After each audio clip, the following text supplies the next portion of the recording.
cruising forward. The first shot is going to allow EG to know that there is so much going on behind them, and they've already lost 3 members just like that.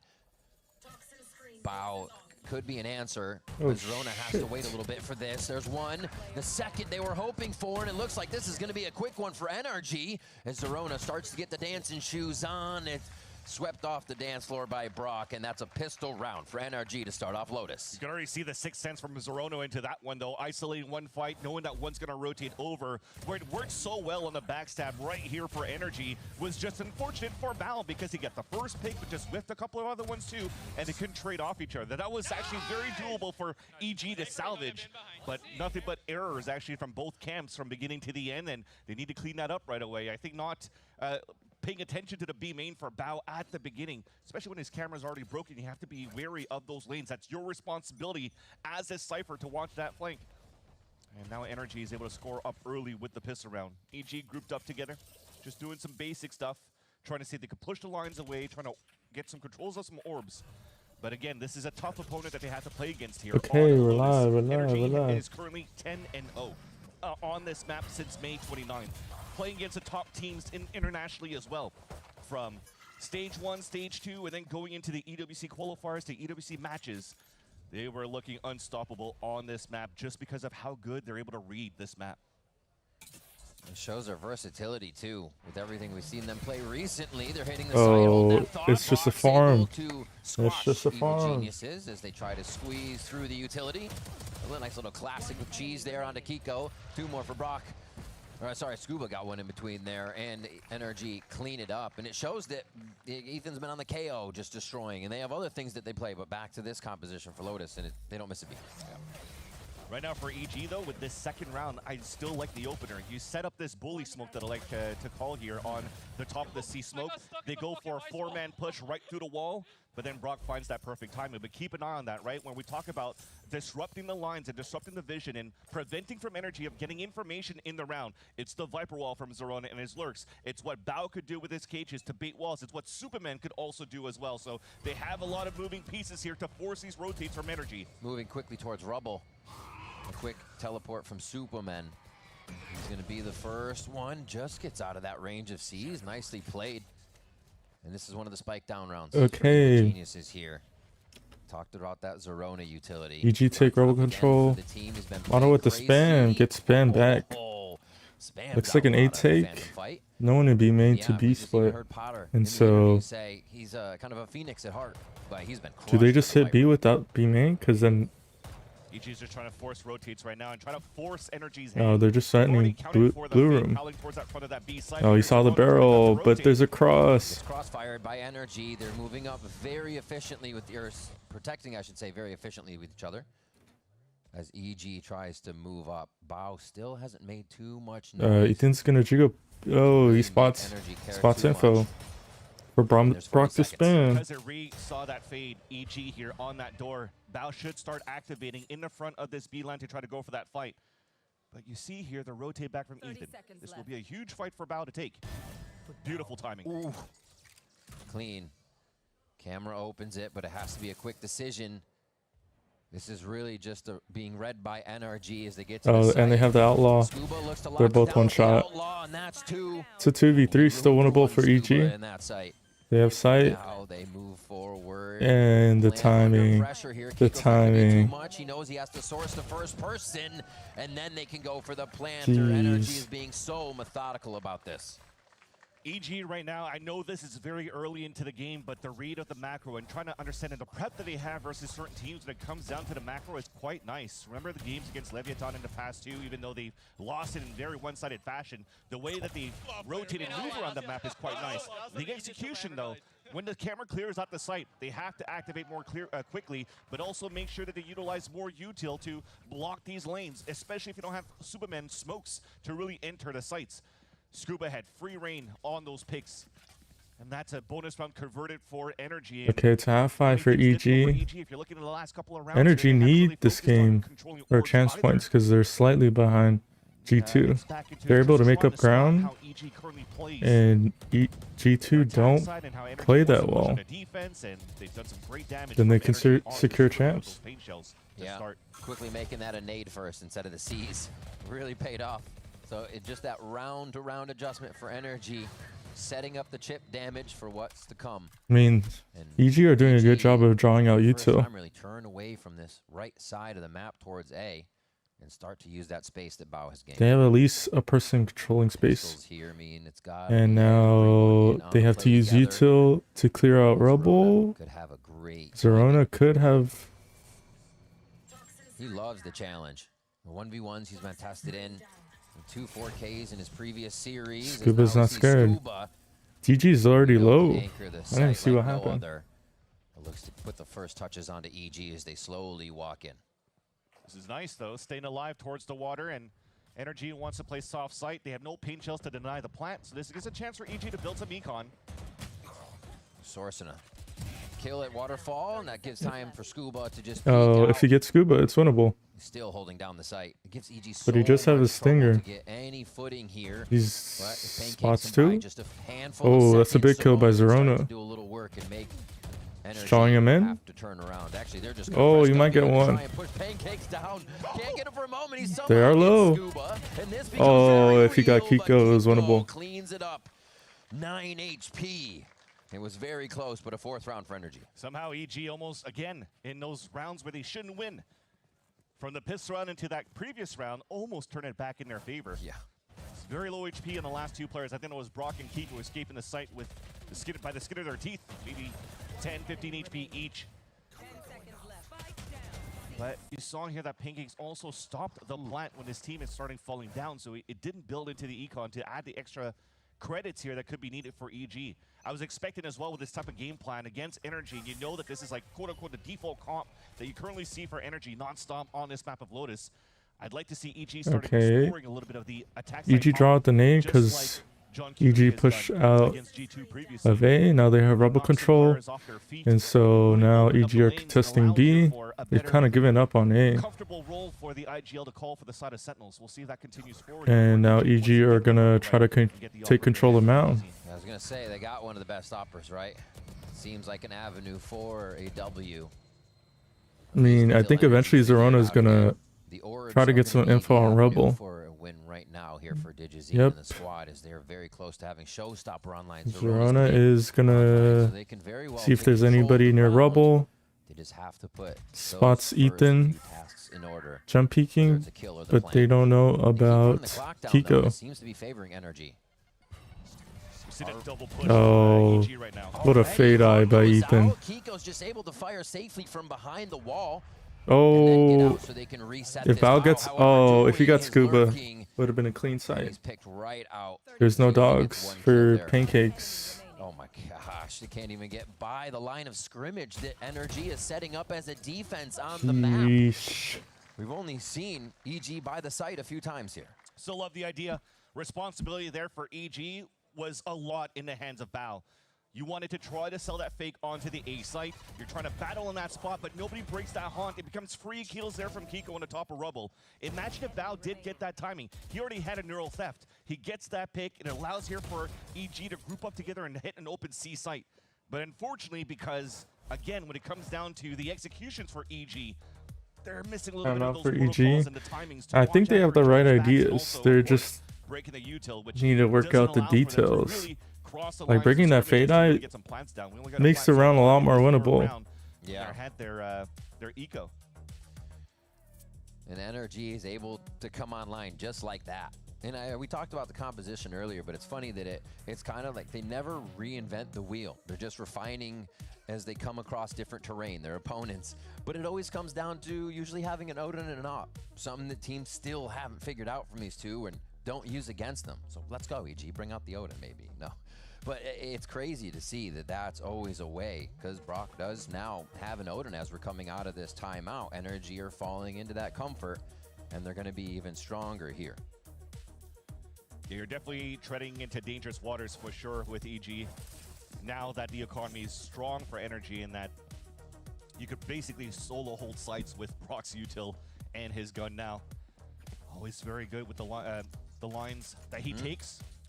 Speaking of which, though, it is EG staying grouped up together back into a 4-1 setup.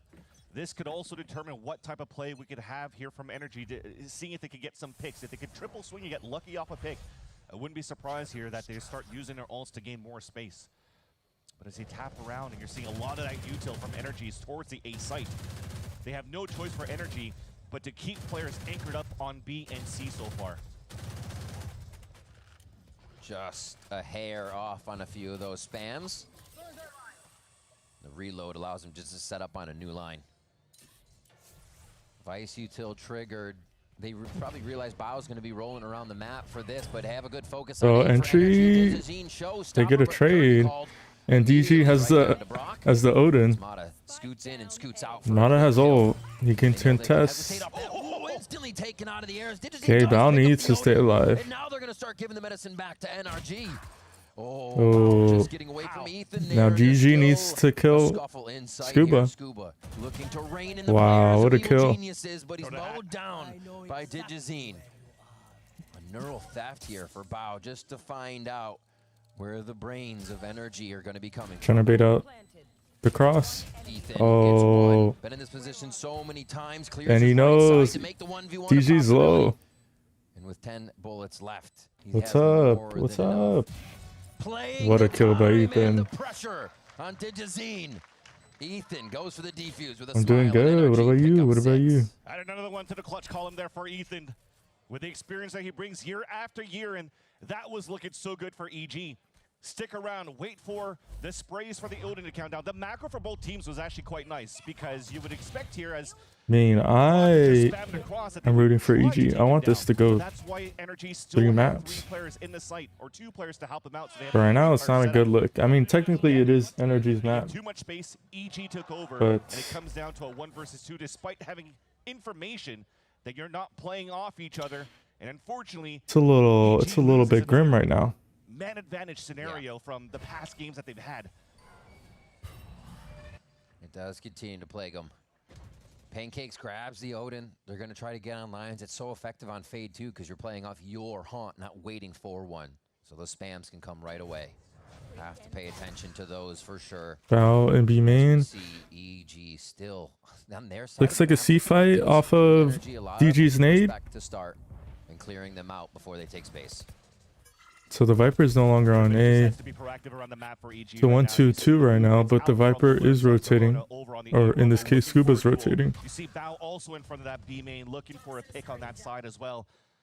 Well, no walls to be seen yet. Gives a Okay, chance right now Scuba to activate throws down the Viper. Viper's pit. Surprised he didn't spot Just came Kiko. on and flies out of that. Superman. I mean, this is Getting a little an tricky. easy A hit off of this reaction. Here's the mines. Oh, he gets spammed. Oh, Real tough as Brock Sorona's gonna die. is. Oh! That's like waking up from a nightmare when you start falling right there. He just got out. And he just walks into Vice the Horns. Stubbs his Trips over toe. his laces. Stubbs his Brock still gets a kill. Mata clears Bao. They're so ready for that. I feel like Energy just aren't threatened right now. We haven't seen Bao. He's going to be somewhere around the map, but still the space is somewhat gamed as Mata. Now flips the site. Pancakes does have All Evil ult. Geniuses to come up with the Energy, answer. Ethan They'll is literally 1 towards the heaven HP area. Ethan, off of the spam. sentry to peek first at 1 HP. And that's enough for EG to answer back with 2 very quick. Superman has to adjust Oh, here. Superman. Scrambled from the other side as Mata 1v3. finds the kill. And they're always Oh, they able spot to him. disrupt the defense that AEG just too hard. is putting together, especially when they find their numbers up like that. A 7th round here for Energy as they continue to shut out Evil Geniuses. Very respectable for EG to try to fight towards heaven. It's a 3 versus 5 at that point. Yeah. The gamble is there. Do you want to try to throw the Nightfall and gamble to see where players could be at and just storm in that spot? But instead, they just tried to go for the trades and hoping for the best. Unfortunately, though, Energy had too many numbers for the fight on the top of heaven, and they always had that insert from Mata in front of B main because they lost Bao. Yeah, oh my god, for sure. It's Energy having an easy first half so far against Evil Geniuses. They're not tripped up at all on the 3 sites of Lotus from that defensive side. They even don't have the numbers there for the strong site. They are retaking with confidence. And NRG is looking deadly heading into playoffs just from this first game. Spikes down for EG as they work about the map. He just wanted to swing. He just wanted to swing for the smoke. Taken out by Scuba immediately. Zerona is just seeing if he can find anything. Mata pushes forward. That's an outlaw, so they were just reading the state of the game. There's so a high-low on C. They need Spots to it out. throw a cage down and bait out the wall. Well, Bait out the wall. thankfully that happens. DJ Zine's able to jiggle well enough, so you're going to use the Nightfall to get into the site because there's no more. And Energy have no problem holding this. Will tempt it. There's literally 3 on site. The smoke of Kiko, and they don't want to move in yet. Scuba laying out the welcome mat, and Brock's gonna be there. And with the we're hors just d'oeuvres. grinded The Odin just to the fires Odin. across the backside of C. Zerona kind of second guessing, popping out of here. Just gonna let that smoke clear to see if you can't get a clean shot on somebody here. But what's the answer to NRG right now? Even with Scuba playing right up in your face, they know they're not gonna lose enough power to lose the round because everybody's flooding in. 4K for Brock there as he picks it up off the Odin, and an 8-0 scoreline for Energy. Yeah, adaptation is good there for AG. What but is... for the third time, I am a broken record. It's the lack of execution. I think here, again, if they threw the cage and try to bait out the wall, and then at the same time it baits out a smoke, then you can maybe wait when that 14-second smoke comes down to go for the Nightfall and hit, because that will give the tethers. That will give you a chance to actually entry and follow up behind there. And just unfortunately, AG is just one step ahead of what could be perfect. 13-0, 13-0. Just trip off each other here. I like the look of Stingers. I mean, if things aren't working, sometimes you have to execute Cypher a cam on W strat, mound. and Stingers are one way to do that. There's the out of util that's stock. Easy kill for DG. Gonna be the first one. Yep. Actually goes for a stunt Is kick this a off round? back. Looks pretty Is this sick. a Catches round? No Scuba off trade, guard no there as he trade. goes down. Ethan does his best to stay alive. Run and gun. Run and gun. Looking around with that Odin Gets again, the but he kill. gets caught off, and yeah, No more the pick 13-0. of No more pace here 13-0. for EG really It's about the pays last off. 2 players. And NRG And scrambling Viper's through ult. members to get back to B site. The 13-0 dream is dead. Just like Haven hit the middle site, use your pit inside there as well, and use your weapons inside the pit. Great entries by Superman 2 to trade off with Digizine. Now, Damn. of course, you want to move No into more these 13-0. guys are rich. You want to give a chance here for EG to build up Econ into the next round, so we're just going to have to try to find the exits. At the end of the day, this will be a confirmed round for Evil Geniuses. There's no way you're going to lose a 4 versus 1, right? Right. This is the 1vx that they get. They start to turn it around. It's too. No way. fast, Imagine right? he sticks Yeah, it. They're just looking for the kills. Shorty. And out. 2 away from Picks showstopper. up a gun. That's, Not bad. That, though, is still And so gets away with effective gun. because EG's just getting back in. So to say thank you very much. We're still going to destroy your economy, even with the plant. Energy are finding ways to make it tough. 2 ore pips, a weapon upgrade. Yeah, crazy. But now, thankfully for Evil Geniuses, it was a half buy that we had for EG that they were able to convert thanks to 2 big ults to swing it back in their favor to get the first round on the board, which means they'll have. They're in the game. EG are in the game. It starts off, you mentioned it as a joke, but it's the reality. Pancake's coming out with an Odin. Yeah, let's go. I'll try to manage to fight through potentially all the slices and the smokes that we currently see here on the rubble side. Oh, no trade? Straight up No taking trade? These fights, No trade? realizing they have the Okay, aim and the we get a ability to get trade. out. That means EG has to chase, and chase a little too far as that one goes back in the favor of NRG now. Numbers up. Still around the map. Oh. Working. Superman denies that Superman? utility Oh, here's here. the reload. Here's the reload. How's the Superman's timing? Taking space perfectly off the mechanics on this. Oh, the Second Prowler. And he feels suffocated a little bit, so they have Superman to make can this work. die. Superman has to wait for the HP, though. The pause has been so good. Bring him into the Good fight. strength Oh, back they're on getting B side, collapsed and on. Kiko gets Pancakes the gets lightweight. Pancake's 2. getting 1, but it's still Kiko and Scuba able to close in. EG get into these positions. So that- sad. Light at the end of the tunnel, and then NRG just keeps closing it off. Bao loses the confidence of actually trying to get space throughout all of this chaos. He found that confidence pushing towards that C line when he had an ult to work with, but this time wants to play a little bit more prudent. Still a chance to do 2 individual 1v1s. This is crazy for Bao. Oh, Kiko more than ready to take him down as they were playing front and back. So no angle was unwatched. 9-1 here as EG's momentum is no more than 1 round. Yeah, I think every single one of these rounds where EG is trying to open towards the A-side rubble, they're just instantly denied. I don't know how many times we see like a touchdown paint shells right at the feet of Superman every time he TPs towards rubble. Yeah, it doesn't do enough damage, but at the same time, it still creates a lot of problems in the exec that EG is trying to do to control the A line. when they have 4 players out there trying to take that space. So you're really trying hard to figure something out on the fly to try to salvage these last couple of rounds here for EG. I mean, that's why Coach Potter is using her second timeout here, and I'm out for EG. it makes sense. You're looking back on the defensive side. We talked about how good of a composition, in my eyes, that they have in terms of thwarting a little bit the setup for the attack side, but it's still really good for the stalls. Now you see the energy map pool too, and the reason why I wanted to bring this up as well is they've only played 4 maps so far in this stage. And Lotus wasn't really in this one because, again, nobody wanted to play against him, so they had a chance really to... For a good reason. Exactly. keep a strong map pool, and also to show, like, if you still want to try to think that you could anti us on our main maps, well, here's the proof in the pudding. We're going to be able to still dominate that and still carry on what you mentioned before here, Riv. The momentum to carry into the playoffs to show that they're still a top team in the world, that they could still continue their form of the champs of last year. Well, they are surely bringing everything to the table for Hey, this game. their 2-1 dream is still alive. Score line. EG now come out of a timeout, and they're going to see what they can do here. Let's listen into the comms to see what they've come up with. Oh, 3A side, boys. Side.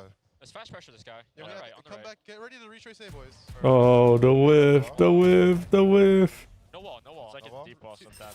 2A side, Raise boys. on me, Still on me. Come see 5. Jesus. Tether, Ben. Tether Yeah, nade. can dog right side. Right? Yeah. Okay, I'm ready. They are done nade Coming and back. the dog right side. Ben, Vice. Top side. Dead. Nice. One on the right. With We the have jump that, we have through. that. 1, 2. And it's a grinder. What I got, Oh, bro. Yeah, nothing working there, unfortunately. And even when Superman finds the timing, unfortunately not to the form that we saw Superman on the last week, missing a couple of shots on Kiko's back. And at the same time here, you see, once again, they lose their smokes. But the reason why EG's leaning towards the seaside is that they could still use as safe haven a Nightfall to entry to the site. So you're trying to at least find info as a semi-dart by throwing this camera from Bao. But there's just way too much util still available for energy to stop that hit. So the open seaside, you can't really pop into there if you're not trying to bait most of the util on the seaside, especially if you're playing against a Vice. And Hey, it's an A fight. I would say maybe string out the rounds a little bit more. But trade? they're going forward. Zerona Pressure from for a A. trade. Oh, but Mata jeez. just GG. playing fundamental Valorant right now. A nice shot and ready to take the next one as he stays peaked. No, I don't think Superman is not ready. How do they source this? They just know how to deal with it. Would have just a moment to give some info. 2v4. He's instantly taken out from his ultimate, and that leaves EG with 2 members. So quick into the round. Even the Nightfall missed Mata in the corner. So as you're trying to jump outside of the smoke, I think it's the story as well for EG on this attack side. Every time they're trying to take space, it has to be by trying to jump through a smoke. And when you're looking at it, the forward smokes is currently from Kiko's side, so it's only an omen, right? You could try to burn that a little bit earlier and really have a better chance to run a mid round instead. But every time Okay, they're trying to surprise EG Energy's can win the position, round hoping for the best if they when kill they're coming out Brock. in the open. They kill inject Brock the for box free, and hopefully scare their opponents, but unfortunately, 30 seconds. but they need to dig him out. box keeps getting closed on them. Arc goes down. Planted. Brock is the site anchor, has towards waterfall, but the angle's just not there for him. So it seems like they're trying to take little mini fights here by themselves. okay. Now they can focus on CT. They are going to have At least for the time being. The trip, the door has to open for you to check the trip. Maybe they thought they got jumped over, but we're focusing now from Oh, Bao Pancakes inside. with 1. Pancakes for 1, thinning out those. They haven't fallen numbers 1, of but they don't know energy where Bao before is. They can get even onto the spike. This Now time they have it's a actually cross. he's right behind Mata. 1 for him as Mata gets a 3rd. Oh, it's just a matter of timing. Oh, he needs to hit that shot. Situation in this one he wants to make up for. Oh, If he just plays time. A defuse, another round for NRG with an 11-1. Lee just needs to Bird jump coming off from a mile away. either He on wants to top throw the box, hat in. behind the That box, weapon pull-out time is anywhere too near the slow. box. Yeah. Didn't have a chance to really hold the corner and fight that against Mata, who's just W running across the board. And look at him getting the effect from the first kill to the last and showing a dominance for Energy here in this first half on Energy's map pick. It looks like there's no stopping NRG right now. We'll see what Evil Geniuses has when we come back from the break.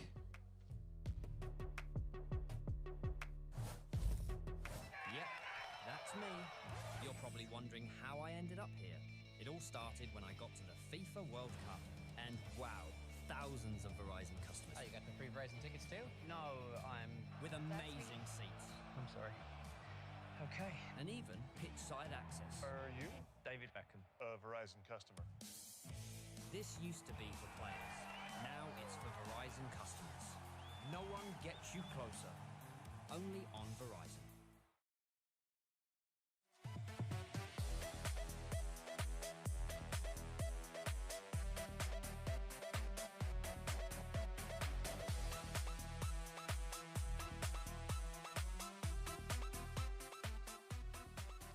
It's always fun to hear about the behind the scenes from the teams. And Bonkar, I just want to ask you, how is a day of practice look like for you guys?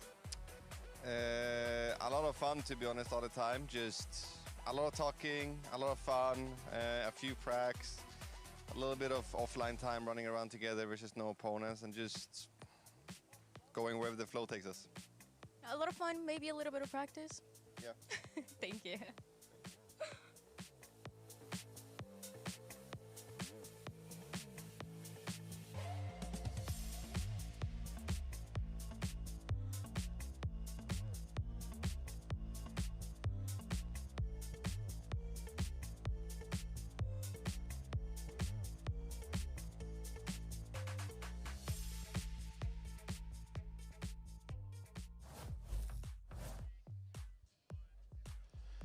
Welcome back to VCT Americas as we head back onto Lotus, where Energy will take the attack side with 11 rounds from their first half, and Evil Geniuses are looking to live the evilest they have ever lived to try and come back on this one and gain that momentum.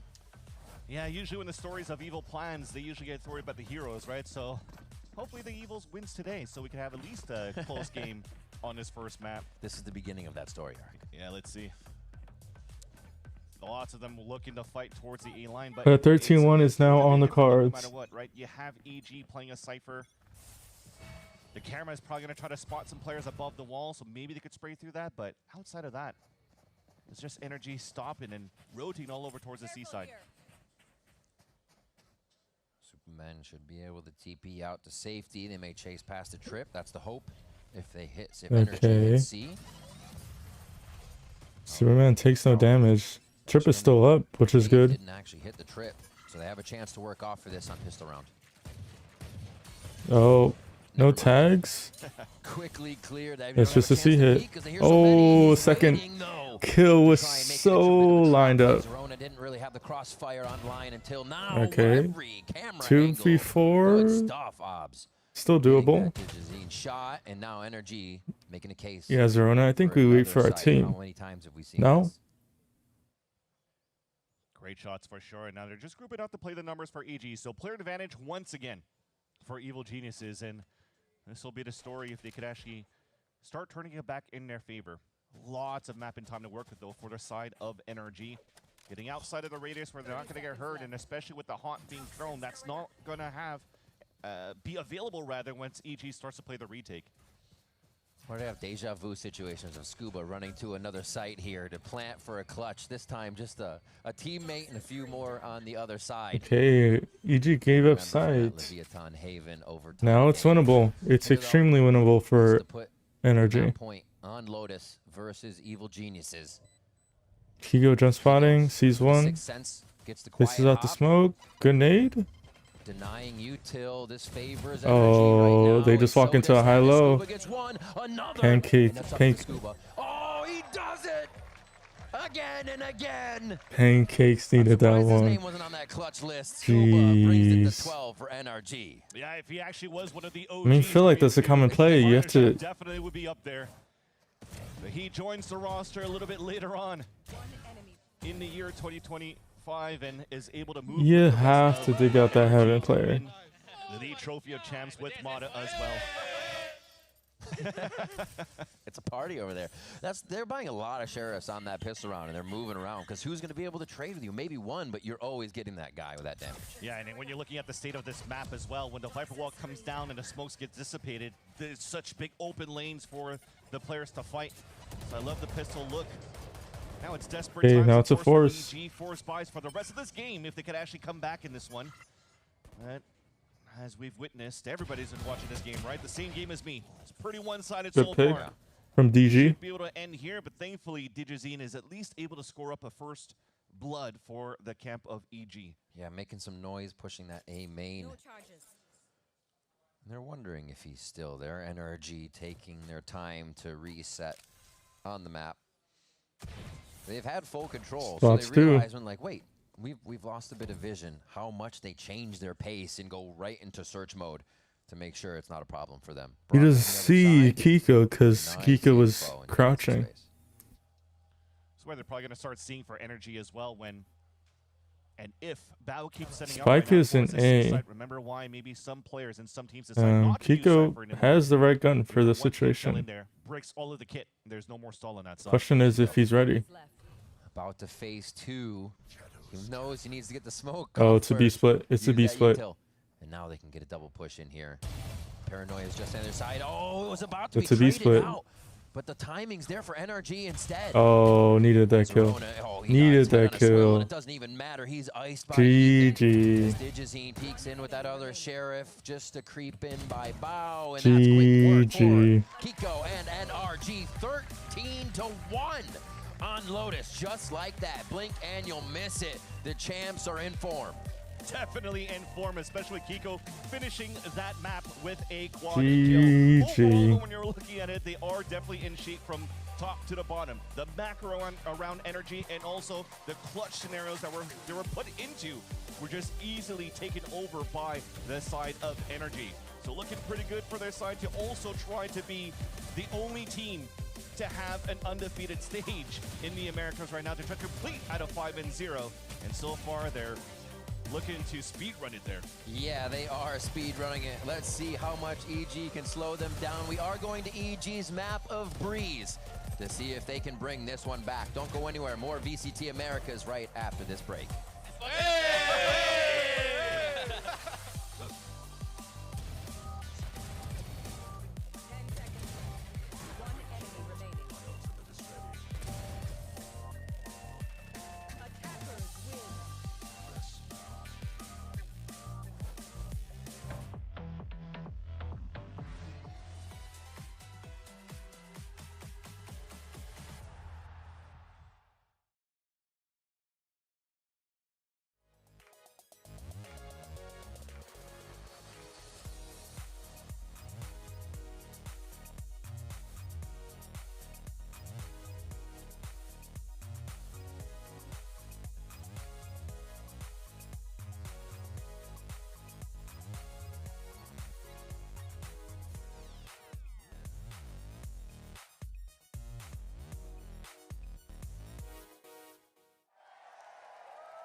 So one thing I wanted to talk about was these plans.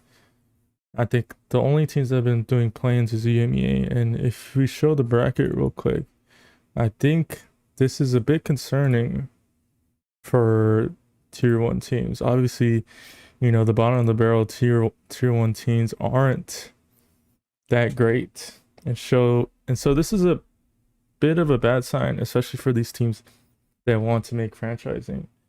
Like, the whole idea is that, yeah, the tier 1 teams should be significantly better, but as we see, teams like Fireflex, teams like Enterprise, both of them are going to make it. Either one of them is going to make it into playoffs. And even if any of these other teams drop to the lower bracket, like maybe even a Job Life, they can still qualify, especially since they play a Pacific, play a Fnatic or GX, and then potentially play the loser of either one of these. So if the fact, if given the fact that potentially 2 tier 2 teams qualify in EMEA, that is a bad look for EMEA. Tier 1 teams should have a reasonable gap, even though I'm on the side of where tier 2 teams have big enough gap to be able to beat tier 1 teams. Because teams like Enterprise, they convincingly beat a Fnatic. Like at first, same thing happened again. Same thing with Fnatic. They ended up playing really good in their first map, just like when they played against Team Heretics, but they just kind of fell apart. They had a good run on Lotus. On their attack side, of course, they ended up finishing on the defense side when it came to split. Enterprise had a run in their defensive side, and then same thing for Fnatic, but they weren't able to make the comeback. Then on Haven, came down to a really close game, but just seemed like the details were in favor of Enterprise. And so you go to this pick'em right here.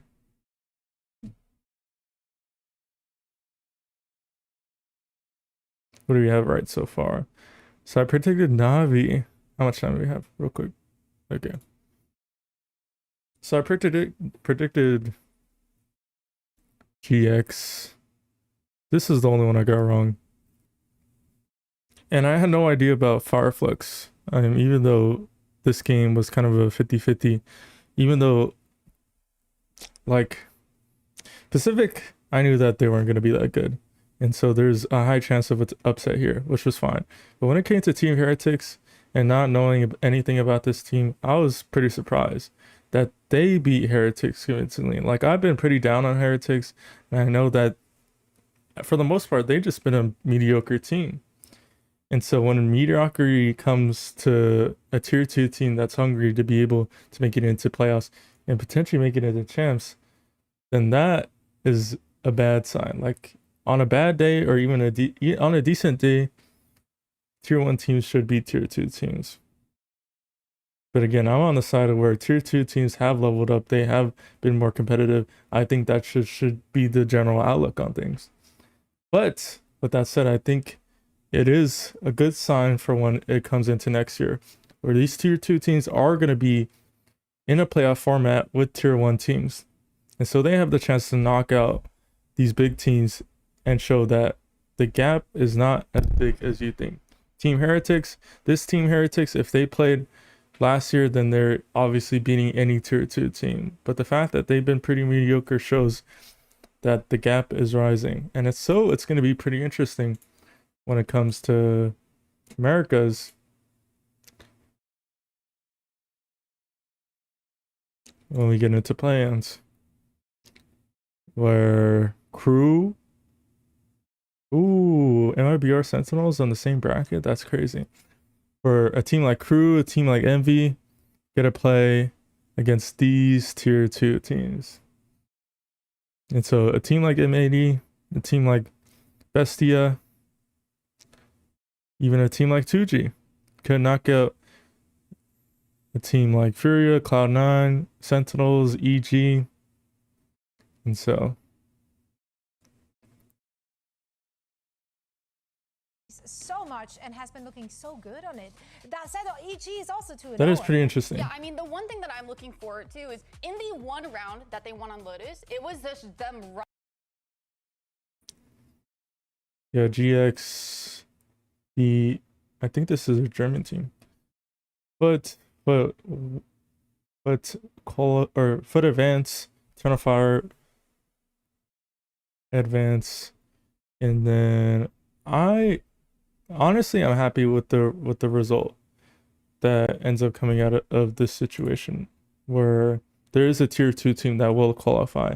So in this situation, I did pick Enterprise to qualify all the way, but I'm happy with either of these results. But when it comes down to here, that's where these games are gonna be the most interesting, because obviously it's still gonna be a build up.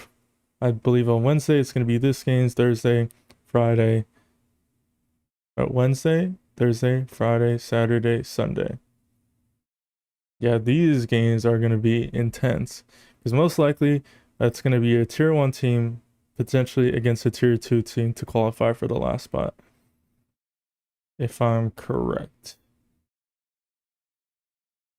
So yeah, there will be in this game be a tier 2 team playing against a tier 1 team to qualify.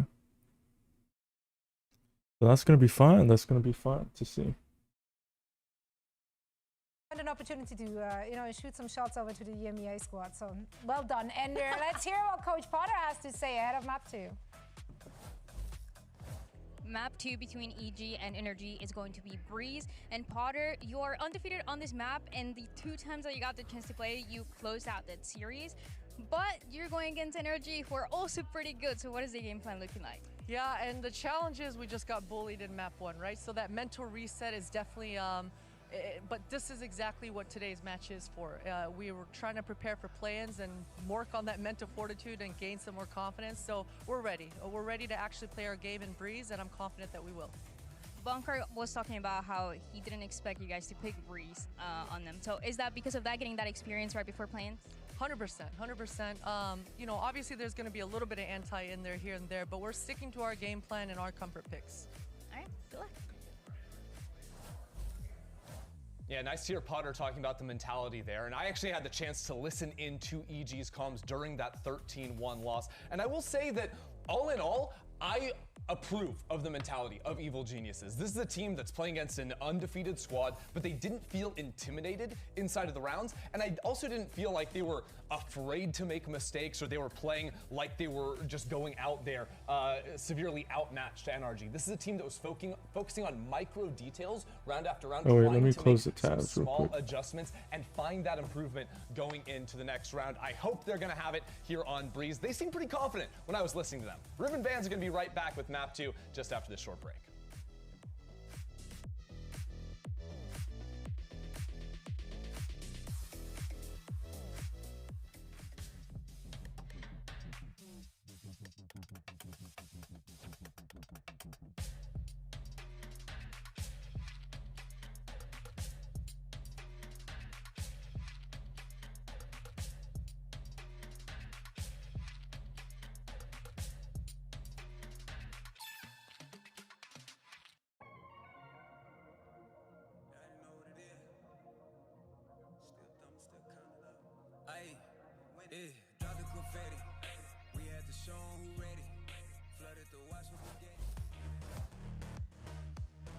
Welcome back to Evil Geniuses versus NRG, and that's kind of the way it is right now. Evil Geniuses is fighting right now to get a map here in this series. 13-1 on that first map.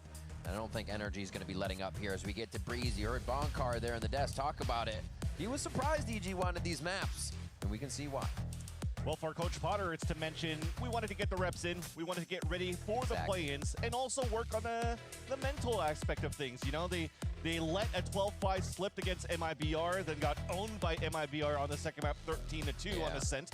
This time they lose 13-1 on Lotus against Energy. Maybe they have a chance to turn it around for the second map too. Maybe get those reps too in terms of mentality of like, how do we turn around getting dominated in the first map like that? And if they could have a very similar storyline as other teams that's able to upset Sentinels, for example, when they win the first map of the series, and we could see still a possibility for the upsets to continue. One of the things they did mention, Pancake said, is losing that 12-5. It was harder to start on attack side for the second map that they ended up losing. So losing the first one, 13-1 is pretty drastic, but they do start on defense. So maybe they can get a read on Energy here, start to get a bit of a better flow to start this second map, because it has to happen right away as we head on to Breeze. It was a 13-3 scoreline that we didn't get a chance to see too much of the defensive side of EG against Furia. So yeah, starting off here could help them out a little bit. But this is also a very strong map for Energy. So they've, outside of Sunset, actually, they've won every single one of the maps they've played this stage. So I think any matchup currently against Energy will be very difficult moving into this very map. Hopefully, though, the game plan will continue to be macro quite good for EG, and hopefully during the break between the maps that they have a chance to talk through how they want to micro a little bit better and run their team plays a little bit better. Mata's with the only ghost. All sheriffs again for NRG here. Actually, quite a few. That long range that they favor on these pistol rounds as they scream right into B site. They start to close that. Ethan, fake plant to see if anybody pops out for a shot. And they're already set up for post plant while the plant's happening. Superman low. And EG encroaching ever so slowly. Looks like they want to clear elbow first, but they're not going to have much time if they do this at the pace. Yeah, I might have to wait for the high tide to come down. Are they ready for this elbow? Go for the flank on the B main first. Oh, what a good flash. Oh, gets a The Scuba gets out. Big duel. Did kind of waste the blind for one player. I don't mind if they win this round. Peeks into 2. The rest are so low. Still tucked in. The defuse tries to go through here, and they haven't. They don't know. They don't know if he's off. Oh, he goes for it, and it doesn't work, and that means it's even more pressure on EG for the defuse. The walk-in happens, and it's never gonna work. Ethan gets the shot. He goes down, but the round goes for NRG. I already felt in the retake of EG that it was going to be very difficult. The first curveball through the Viper wall was perfect. They catch one off guard, they take down Brock, but then you have a 3 versus 1 in the B main. And instead of going for a triple swing for the kill, you burnt the paranoia from Superman from the bottom staircase. So what type of flashes do you have on the retake into the site? Nothing. So now, once again, just like Lotus, you're running through smokes, you're getting picked off, and you give a chance for Energy to turn it around. You almost got the defuse under the nose of Energy, but at the end of the day, it still comes down to the pressure of the time of the defuse that makes EG scramble, and those mistakes happen. You could see feet on the one-way, and he still kept swinging.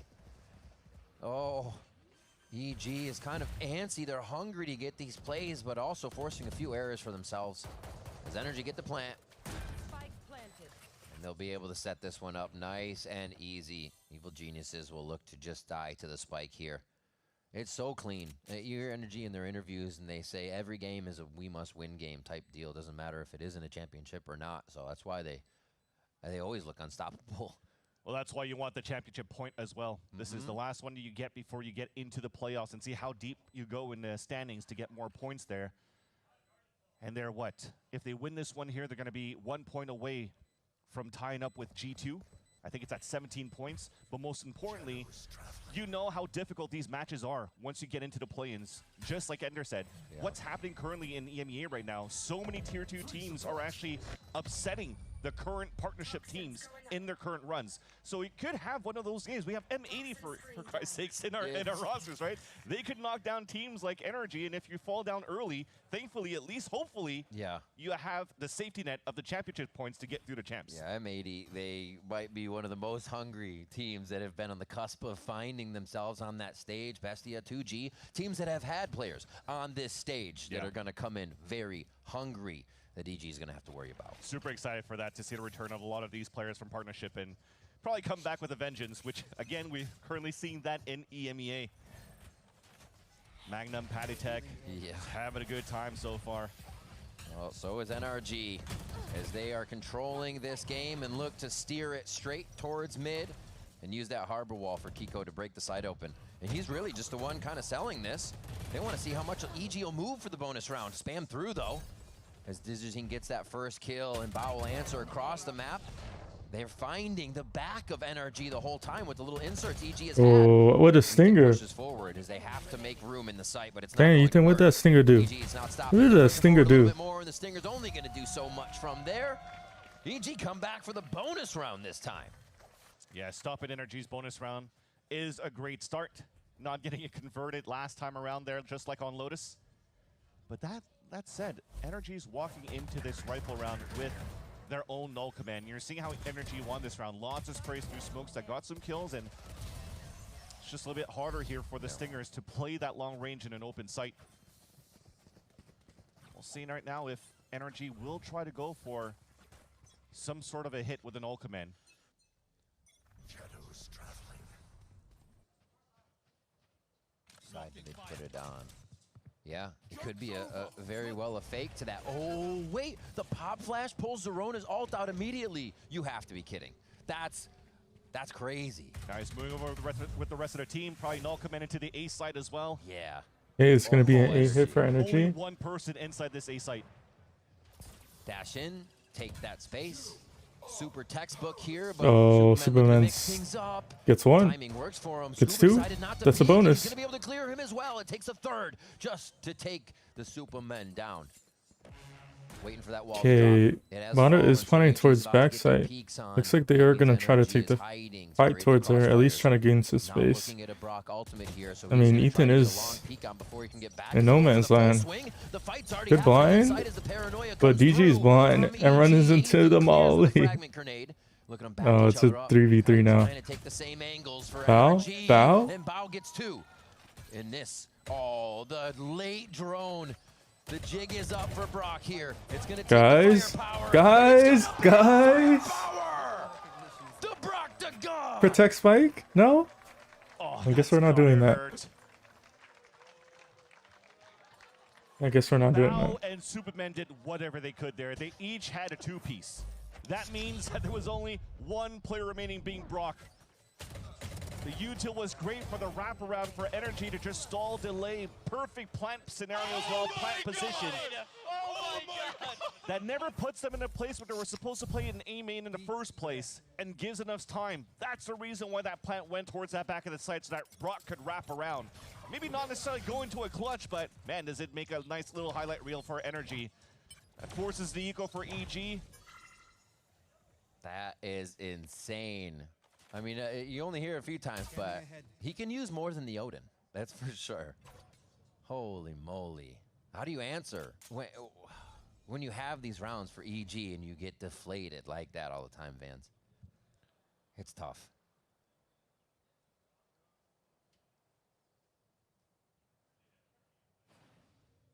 Energy kind of knows, of course, that EG's on this eco right now, and at the minute mark, trying to see if there's going to be some sort of a pop attack on that side, and already the recon dart comes out. That probably gives an inkling that there is a little bit of concentrations of defenders in the mid take. So look at them all fall back right now, all meeting up here towards the back lines, probably finish towards the There's a B side. solo peek on mid. Especially Punish. after that first kill from Mata. Digizine tried to peek for some information. Who better than Digizine to do it? I respect that. Yep.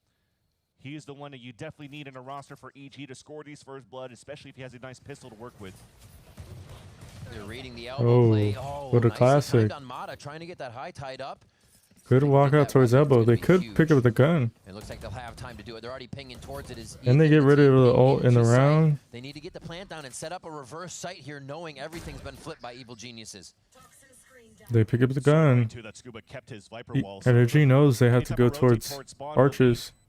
difficult to do. I think And that also secures the EG information have that to Energy currently has here on how to play win this that full fight. plan. And win They're that not fight. even letting EG get close to create crossfires. Taking the fights as soon as they come online, and another one happens. As Rona will try and enter. I think the players all towards on his tunnels and Wilson arches here. should wait for the players Yeah, flanking timer's to, already ticking, so this is you the know, take a pressure little damage. space. At least there's pressure one. the players.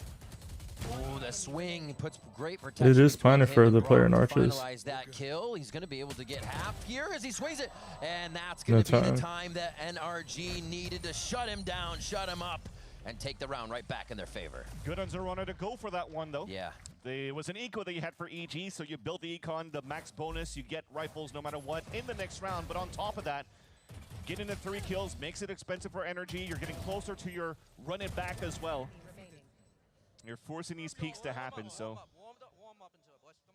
See, you asked me the question of how do you actually fight around losing and getting deflated into energy's play so far. You see the vibes are still up, and you see that they still have the confidence going for these type of plays so that they could play the long game and hopefully catch up.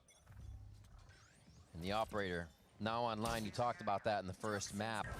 Digizine has that economy, has it in his hands, but they're going to be forced for a fast strat towards B, and also this mid strat that cuts off the transition. Superman hiding in just a small quadrant of safety, and Kiko sources him right out. Now they have to retake with that op instead of it being a first line of attack, which slows things down a little bit, and there's so many angles to clear just to get there for EG. I don't know if they really want it. Such an interesting look for EG for that round, though. Focusing a lot of players to fight towards middle and leave the sites pretty much open. And only one person moving down that line was able to call it out for energy to move into an open B site. Now couldn't hold his ground, unfortunately. needs to win a fight. Yeah, this is one of the everything has to go perfect situations, or you'd expect EG to back away. They try to back Energy away is just here, too and good. this is actually going to be a hunted Digizine, and he's quite close to the action. He should A know. little dart. Okay, Ooh. gets a kill. Jump fakes Brock on the Phantom, and he's going to be able to stay alive. Yeah, he should be should be able to stay alive. This has been EG trying to keep themselves alive in here, getting around, and then going back in favor of NRG as they scramble to get control of the game from the champs. Good to see the shots are good from Digizine, though. We haven't seen a single op from his side on the first map of Lotus. Albeit when I wanted to see some op on the attack side, I also wanted to see it on the lurker, so you could still leverage like the satchels, the spacing that Digizine could get.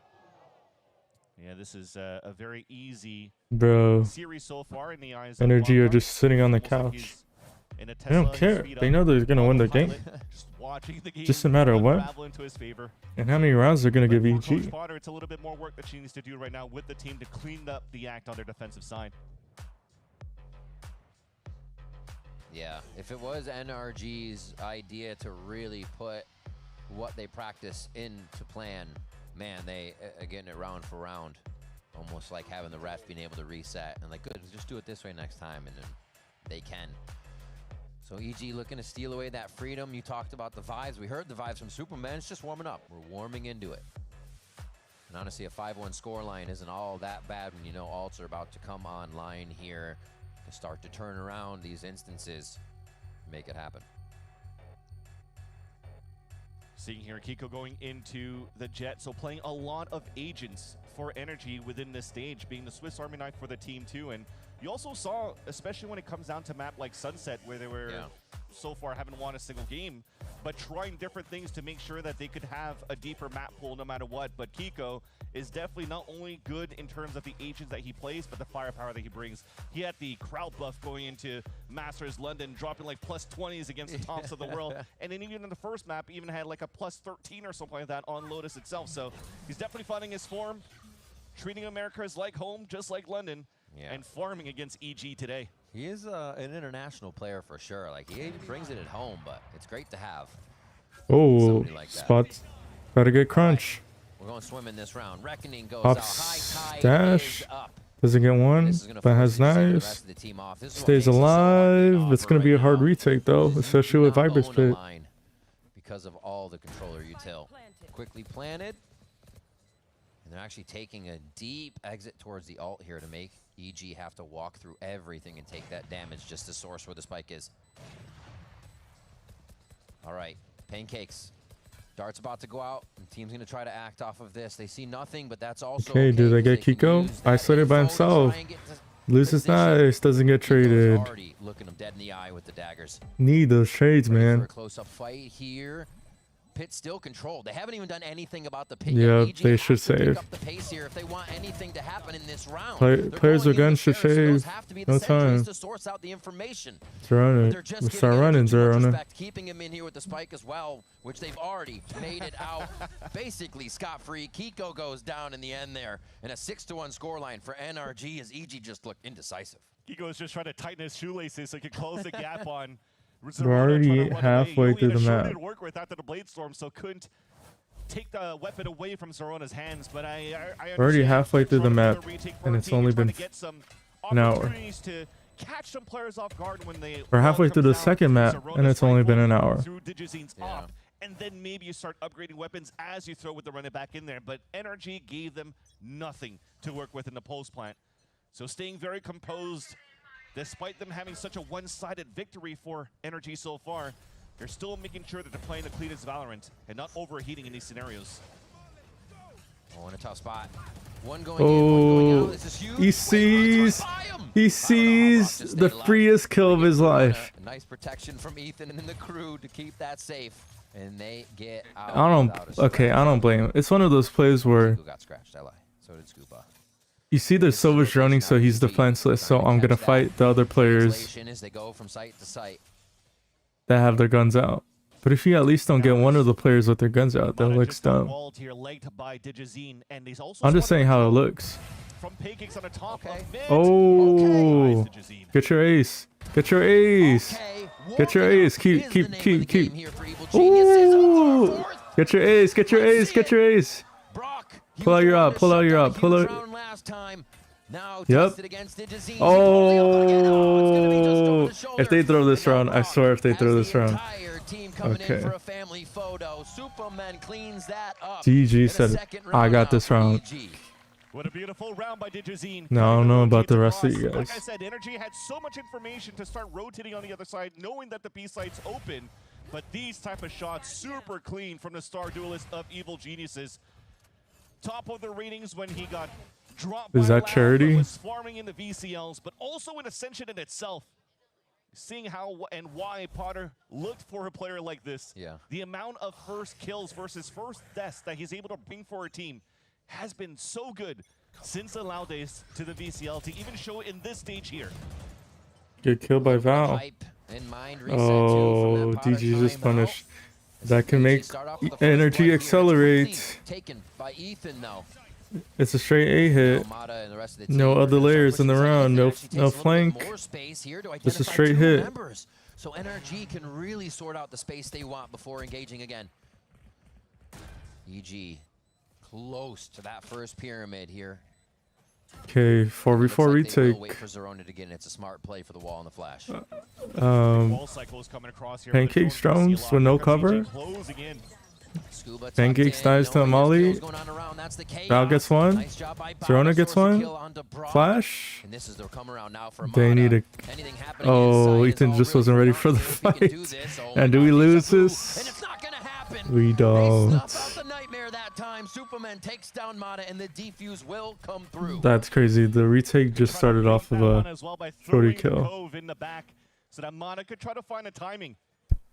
At the end of the day, from the spike plant at the position, they probably had the idea, speaking of EG, that there was probably going to be another one of those trying to wrap around.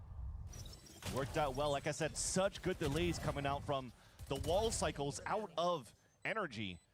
But once you start seeing EG encroach with the information on the drone, nice guys. They had the advantage on how they wanted to trade it. All right. Okay. Time to take control of the steering wheel once again. A little bit more of an idea on why EG wanted to choose Breeze now. Setting in for the squad of NRG. And it is to get to that op. And the first one may have missed, and they may have cut off Digizine on the first few lines, but he created his own space that round to make sure the op could come online. And that's exactly what the EG picked up Digizine for, to be that guy. Yeah, and I just talked about the Energy, how clean they were in terms of the Valorant gaming that they've been bringing throughout this series. But that time around, they weren't really playing off each other, and looks like Bonkar really wanted to clean that up right away. So he calls a timeout. Let's try to re-hit towards the A site. It's almost reminiscent. I remember in an interview of Energy continuously hitting A site, A site, A site of Breeze, because he's like, yeah, we're just trying to get some reps in. So let's try to bring it in one more time. So after the timeout, Energy now leading 5 players towards the A site. Starts with a knife to get information towards the A line, so they know at least that Digizine's not opping on that side. So let's see how they execute into A. 2, on top. Dead. One Phoenix. I'm all lead. I'm blocking. 3. You guys are Flash off of mid. Oh, Pancakes. 2-0 trade. Jet has up, guys. I'm just gonna walk through, bro. I like it. Go for it. Rockin' drone in 2 seconds. Bridge. Oh, just unaware. Only bridge top. You have COVID too, Adam. I'm running low. Don't worry about it. I'll ping him soon. Wait. He's far. Going up. Tag him. On the rope. Under the rope. Just get out. I have shocks for a bomb. It's planted mid-side. You can go door, Adam. Just It's just so hard unless he picks up again. Double shock and dart later. Just live forever, Adam. Yep. Right here. On ping. One jet smoke max too. Dart at 5. Bro just called Brock Broden. Mid-side. I'm darting picked up a rifle. Good job, Adam. Nice fucking round, bro. There we go. Yeah, we wanted some clean communications this time around for Energy, and we got it after the timeout. It was chaotic. There was some question marks being thrown, but what I really like at the same time for Energy is, and a lot of these teams are finding a lot of good value throughout this stage, is that it's not only just on the protocols on how to exec and how to play some clean Val, but when it comes down to these scenarios where it doesn't come out into your favor, you have to be assertive on the space that you take. Individualism has to come out to play, and that's where Mata just shined there on that 2v2. It's something that Ethan has actually recently said he loves about this team and relieves pressure from him as the caller, because normally he was the mid-round second caller, making plans off of the first guy. So to have the B-side team hit, Energy are just by practicing it relieves that pressure.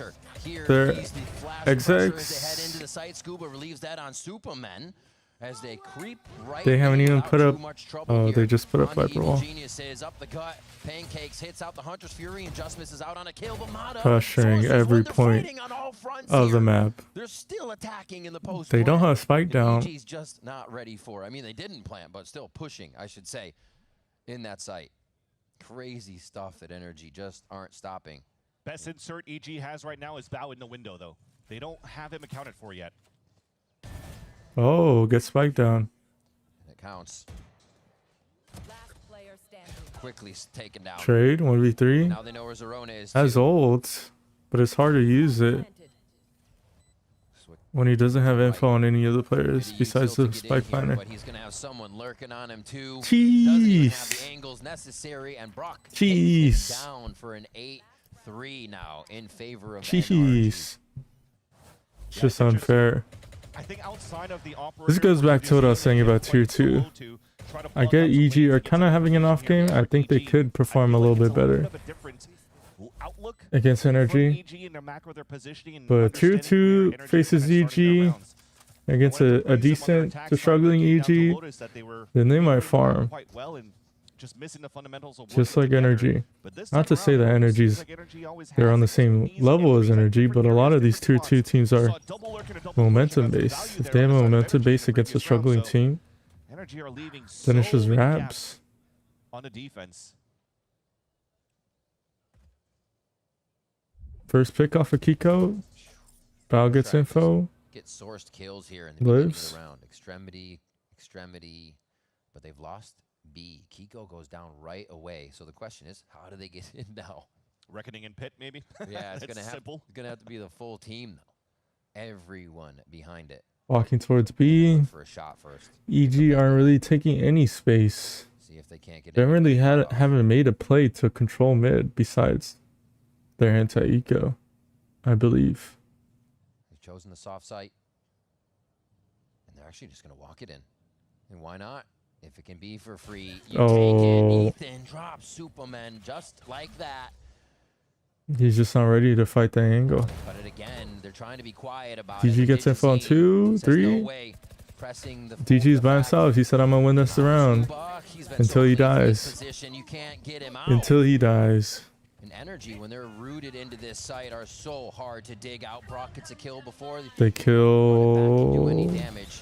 And Pancakes is just by himself. They can really even get into the site. A nice TP in though from Bao as he tries to Bao sort gets one. something out, and Brock 1v2. It's hears it winnable. happening. They don't have spike plant. Can isolate the hold. And yeah, Mata's ready for Zerona. They have all the angles covered from that spot. And another round comes in for NRG. Sheesh. A 9-3 first. Sheesh, man. Sheesh. Is so beautiful. What is for going Energy to on? entry towards that B site. So jumping out the window, technically you won't get hurt by the person watching in that spot. And as they walk up, they hide the wall, so they're never going to see. Superman's never going to see them walk up. So it was going to be an open surprise, no matter what. Not a chance for EG to hold, and potentially not a chance for EG to turn it around. It's going to be tough. They have to leave everything on the table when we come back from the break. Don't go anywhere.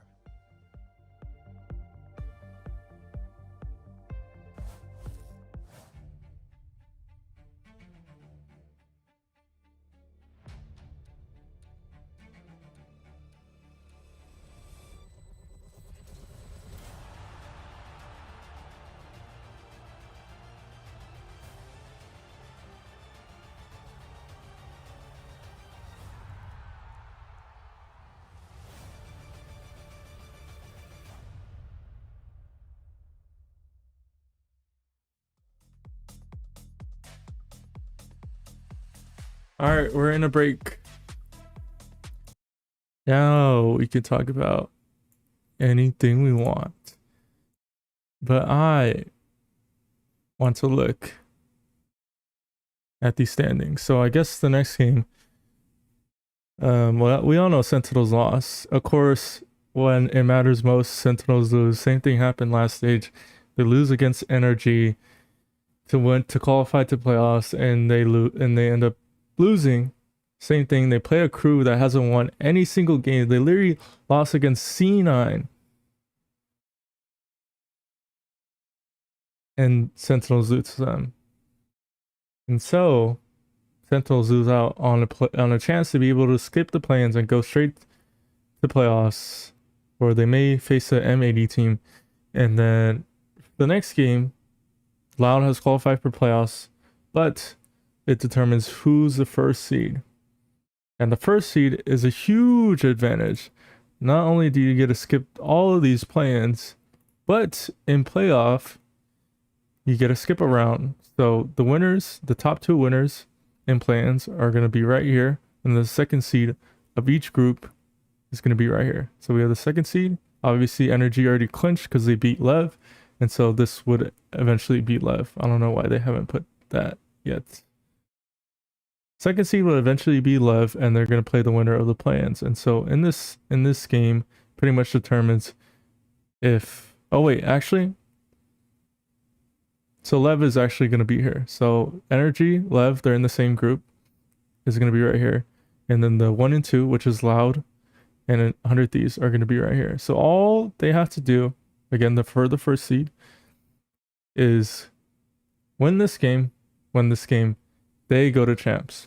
2 games out of the potential, let's say, like in Sentinel spot, you have to win 1, 2, 3, 4, 5 games to be able to make grand finals.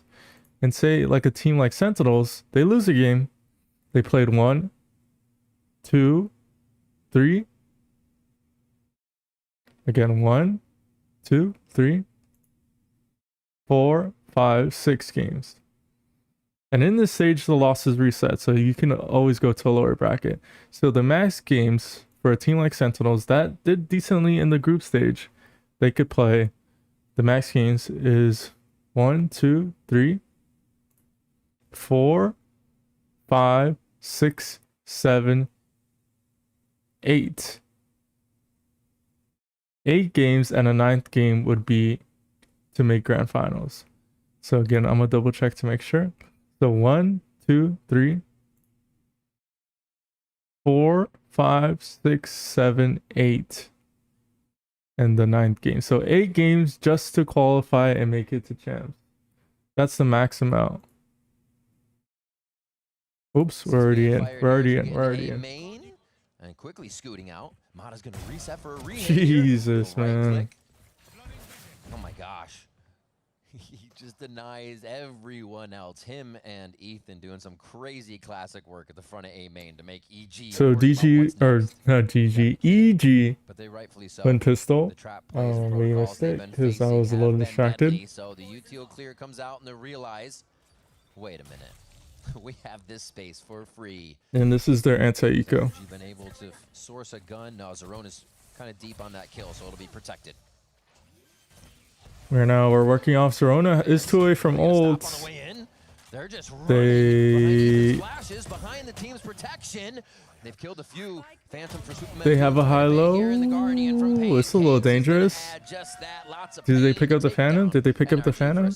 EG, stop high-fiving. There's a Phantom in a sight. Yes, there's a Phantom. Did they pick up the Phantom? I don't know if they picked it up because it was like, what, a Bulldog and a Guardian in hand. I think they picked up at the very last second. But yeah, it was very nice. Good round here for Guardian and a Phantom. Run into the second one.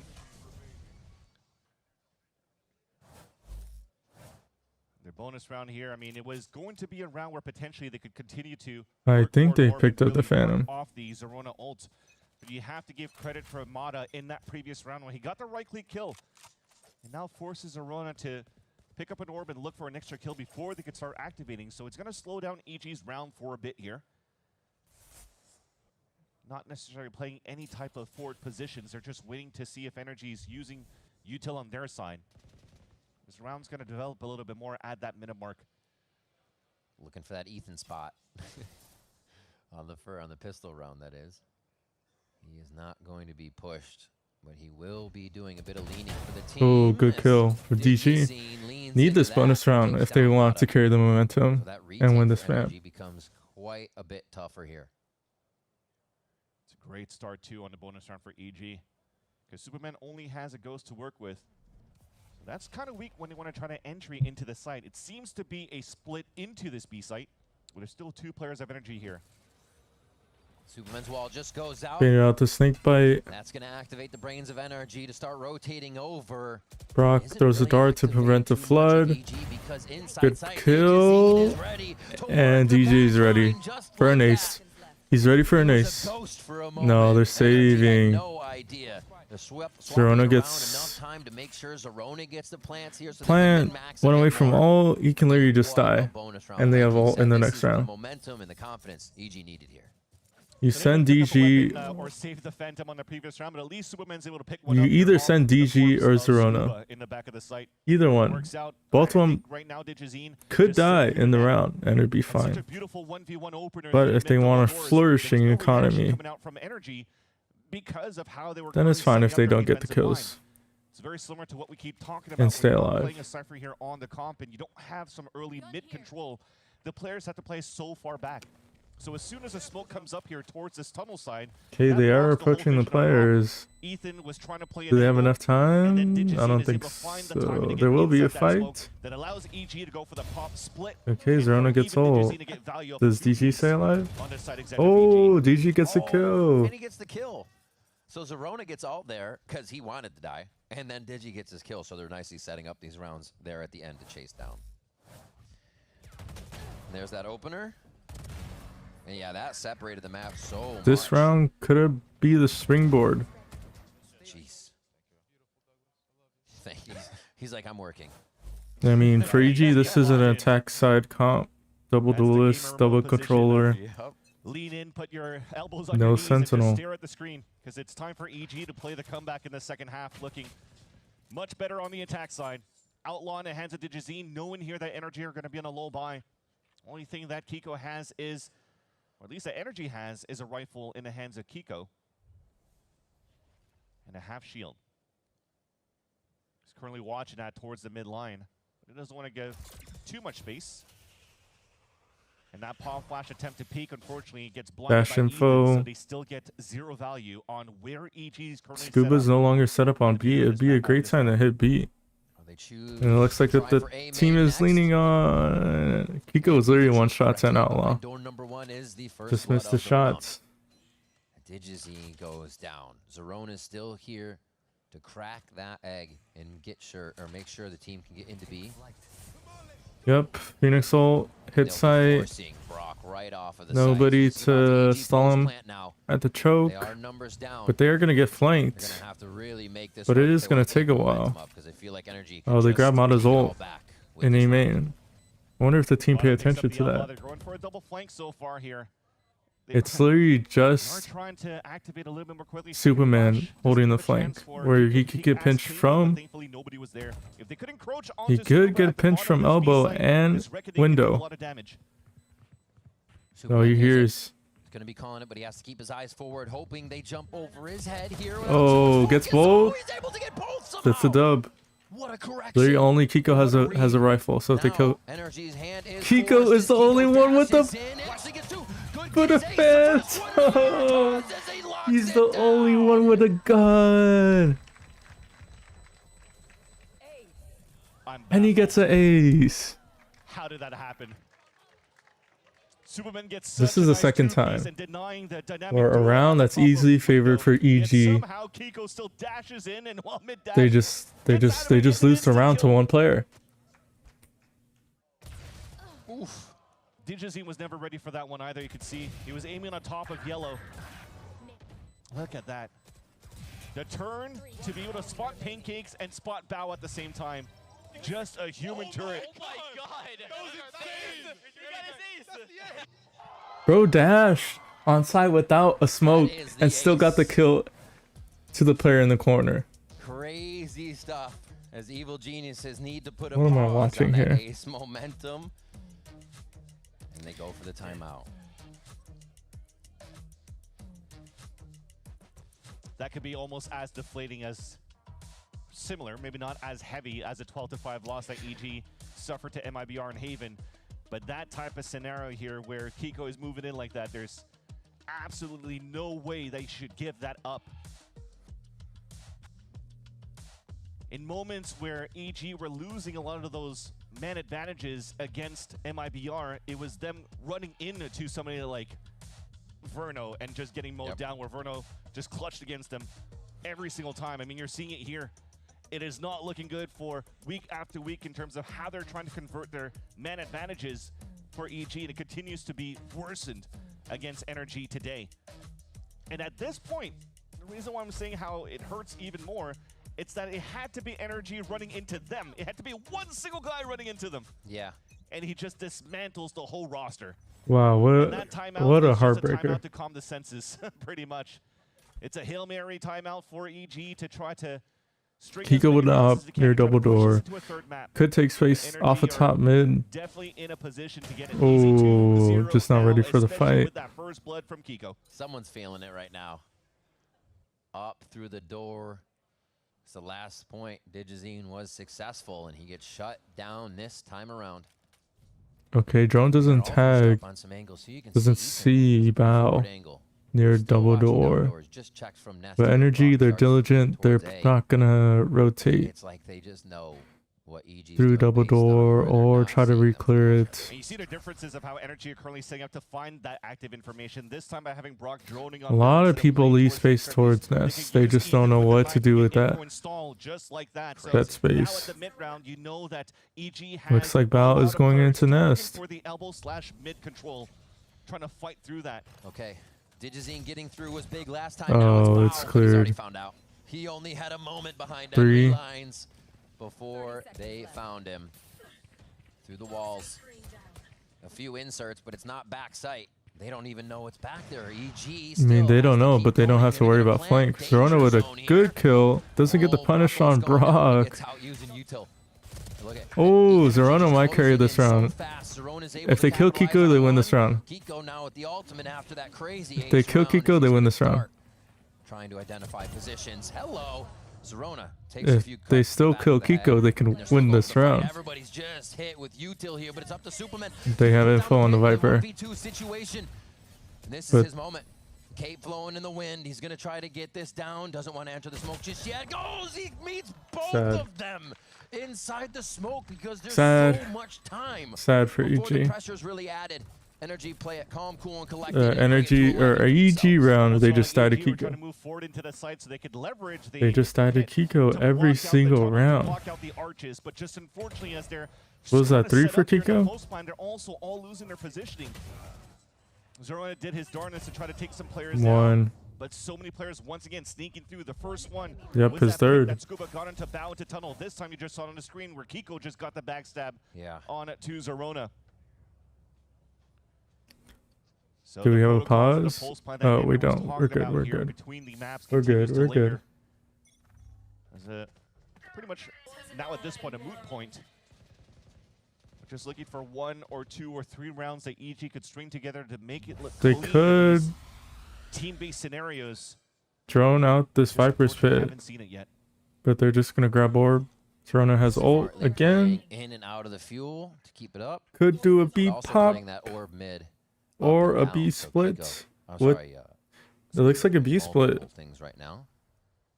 To make sure They throw a fake smoke towards tunnel, but Energy have space in top mid. I mean, this position, So that could make a lean towards A. They're locking over on this side as well. for Or the they B could be side, so walking towards B. Really, the only avenue that EG has is to walk contact back into B with a up down, or make a lot of noise on middle where they have 3 players. Spam? Ethan getting ready to pop flash potentially for the swing through the Timing. Oh my God, Brock.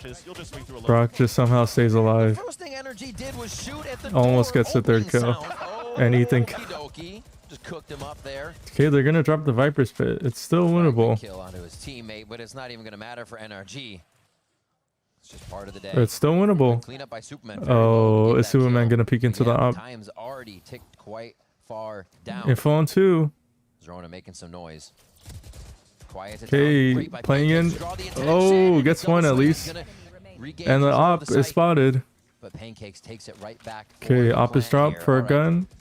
Info is the challenge. Superman is literally one shot. In the previous rounds, but EG need to find a way to do it and keep this off of map and series point for energy. It'd be classic EG to lose this round. Superman's low on anything. He's first contact here. He's actually going to still have a little bit of info on the make sure Kiko has to look all on the jet. Double peek. Oh, what good timing. Nice. It's sort of not planted. EG are setting this one up. Superman gets the kill on 1 HP. Okay, it's winnable for EG. They might have a close game. Not to talk because it was looking dangerous on that side, with Pancakes continuously jiggling from that default spot where he planted.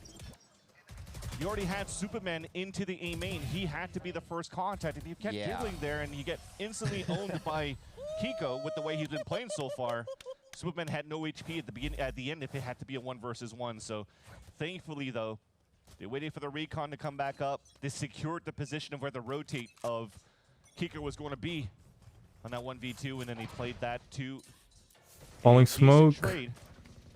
Sees nobody towards top mid, but here's some noise.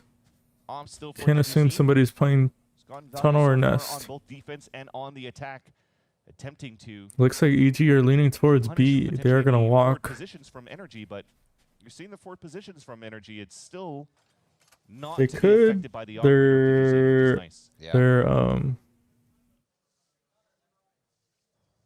See where they go from here as it's towards the left side. They hear the drone. B.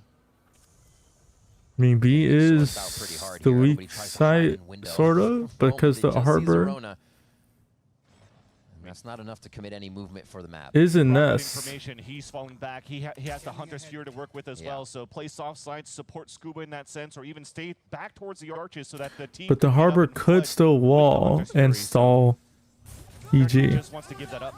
Up and over, flash and in. Okay. Energy almost gonna pick off a Broxel. Oh, okay. 2 for 1. Zerona needs a kill. Oh, he's solo. They're just spraying. Pancakes gets a tag. Now the 2v4. This is Pancakes ready for the flank? Should be Pancakes having trouble. Pancakes. And yeah, he's trying to look playing his the dart. rest of the members of NRG, but they're everywhere making it work together as a team. And that's going to be map and series point here for the defuses. Kiko gets it. Now Ethan jumps in there to grab it. Nice that the win con for both EG and Energy was hoping to find the beam. Who's going to pull the Hunter's Fury first? And you tried to shoot it against each other. And after Brock realizing here that he's not getting hit, just tried to do some pop damage inside the pillar. How'd you do that? I knew he was there, so I just shot him. He knows too much. Knows way too much. But yeah, just a nice little hole by Energy towards the end, thanks to the Hunter's Fury from Brock. Currently at the top of the scoreboard at 15, 11, 11, triple digits now.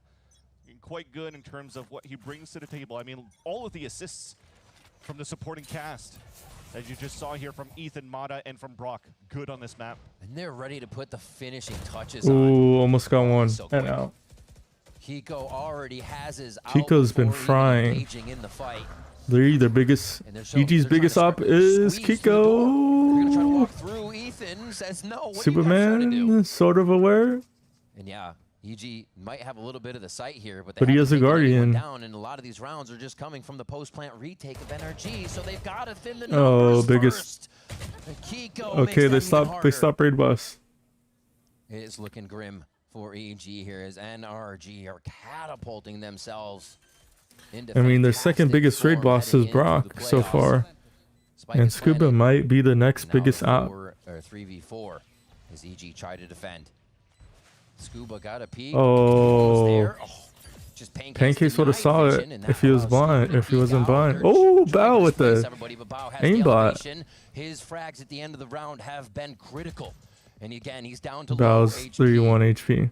They desperately need this round. This is the frag. Pancakes gonna go down. That's gonna be the defuse for Mata. NRG quite clean on the series. Golf clap Battle for back energy. Evil Geniuses on Breeze to make it a 2-0 and go undefeated in stage 2. So clean.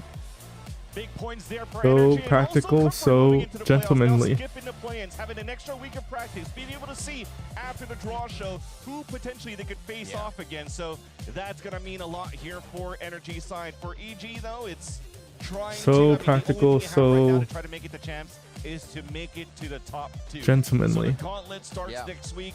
You've had your reps in. You've tested a lot of different maps against some very tough opponents in your group stage. And then hopefully it's going to be enough for them to get ready here into the play-ins. NRG looking fantastic. Kiko getting his America's ace today. And you would be like, wait, that's his first. The guy's always playing out of his mind. I mean, you have to look back to what? Team Liquid versus PRX in Toronto for his Raze ace on Split. For another one, right? It's just like, how is that the one? But yeah, he gets it. You heard the team cheering about it. Everything is looking up for NRG as per usual, and the champs got to be feeling good. Yeah, especially continuing such a good form here from winning champs last year. There's a lot of teams when it comes down to winning champs that if the team dismantles or if they find their form going to the next, even teams that make it to grand finals kind of just somehow can't adapt to the meta. But energy, when they're trying different things, trying to get their own double duelist meta going, they're like, maybe we just play our own different, our own identity. What worked here in 2025, and now they're doing it again. So the Sheesh, man. I was hoping for a third map. Harbor roll so that Kiko could take the attack side. So despite the identity of playing the solo duelist, different players can play different roles and they can still make it work. I think that's the beauty and the strength of energy for now, because role changes are not an issue for this team. And you got Bankar with a great map selection each time. Really the infrastructure that's always been behind these players excels, that makes them great, or even now we gotta, I should say here. Another good round for let's update the title real NRG. They quick. have time to prep and practice now, but let's hear about that game as we send it to Dryad down on the stage for the Verizon post-match interview with Kiko. Thank you guys. Energy go undefeated this stage 2, and I'm here with Kiko, the star of today, to talk about what this stage means to you, and talk to me a little bit about what it means to go undefeated with a team where you were the last one to join, and you always, as you talked about, of having that pressure of trying to get those wins with them as well.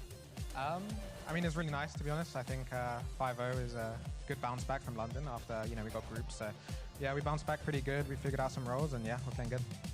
And it feels like you are honestly really humble about how incredible you are, and you have been. Today you were insane with the Omen. You got the first ace in Americas with that Jet. You were popping off. The team was hyping you up. So tell me about the growth as well that you've had as a player, and also what is letting you, do all of those things now? I mean, yeah, definitely a lot of growth this year. Just playing a lot of roles and being in a different team environment. Yeah, I mean, just a lot of experience about like being in Americas and just changing region and everything like that. What is going to be the focus now, looking forward to playoffs? You're going to have some time to maybe watch some teams, focus on yourself. What is that next thing that you individually and also the team want to focus on to be ready for playoffs? I mean, still rounding out our map pool. I think I've said it a lot. I think we're going to fix a little bit of the problems we have, and yeah, just getting better. We have some time off finally after like a long season, so not time off, but like a little bit of a break between playing games. Are you guys planning on watching a little bit of countering to what's going to come? Yeah. I mean, yeah, definitely. We're going to watch the games, and yeah, we're going to see, like, I think the tier 2 teams and playing in the play-in, so it'll be interesting. All right, thank you so much. I have one last question for you, because you know these teams up close. Next matchup and the last one of the regular season is going to be Loud against 100 Thieves. Who do you have winning there? I'm going to say Loud. They're kind of destroying us in Scrimp, not going to lie.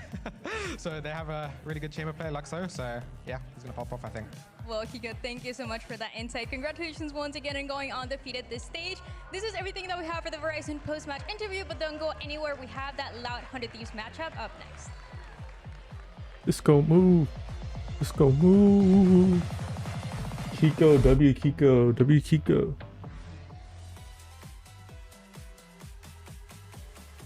Let's go move. Let's go move.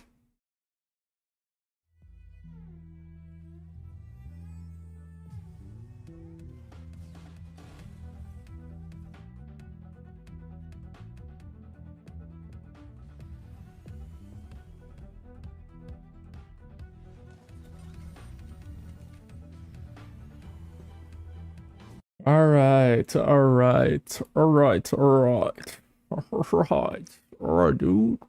All right.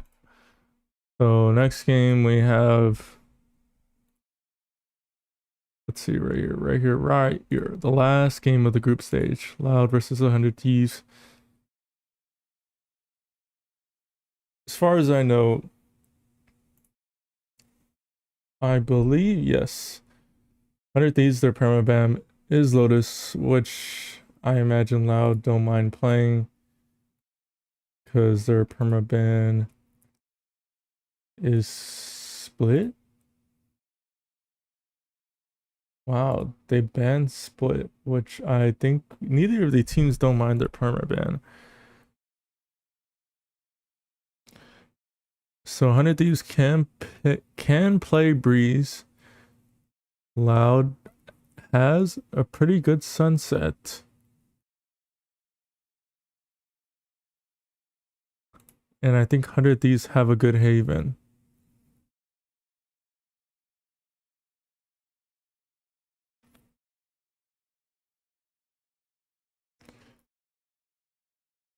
So yeah, 100 Thieves don't mind.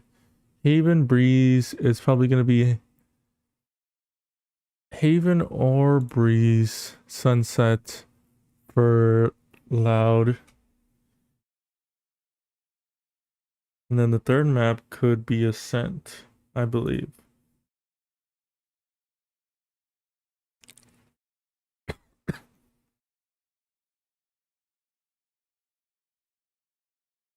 Oh, I see.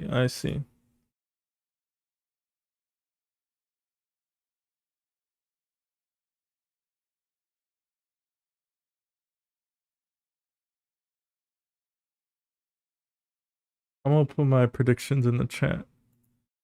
I think 100 Thieves. How much time we got? We got 4 seconds.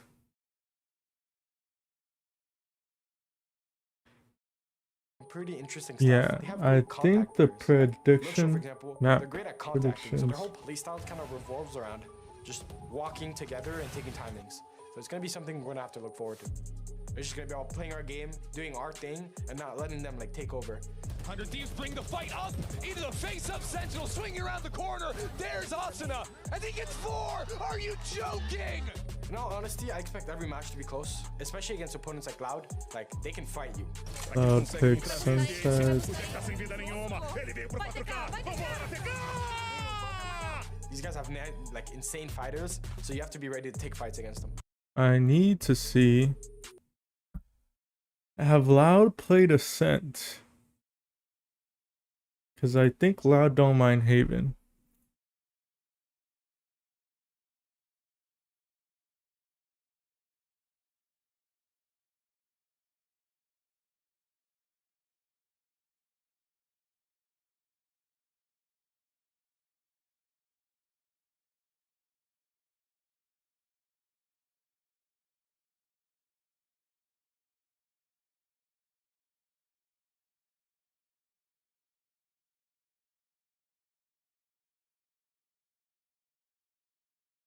Yeah, I'll just put in it stage both. 1, coming in with these new rookies, Decider getting a little bit more confidence is in calls, whereas on the side of 100 Thieves, Haven. even though they had a little bit of a weird upset happen to them, I still feel confident and we're gonna get a great showing today. I love that both of these squads were involved in a weird upset this week, Slash right? Ascent. We had, of course, Loud being the giver of an upset with their victory. Now I but then need to 100 Thieves see were on the other how side 100 of Thieves things, feel right? They about had Summit, because that could be a possibility. 2 lost against Cloud9. I don't think anyone had that on their bingo card. No, and this Yes, is a really 100 fun Thieves series, too. pass. We're going into overtimes Second on ban Split A. Summit. Both maps, it's decided by just 2 rounds. I think for 100 Thieves, well, they got off to a very good start. Once they tried to actually play the attack side themselves, the early set play C9 were going for, and the aggressive play out of Oxy in particular, was something they couldn't really defeat early on in rounds. Yeah, and that was the same story for both maps. They start off strong on one half, and then it goes over to that second half, and C9 are just dominating.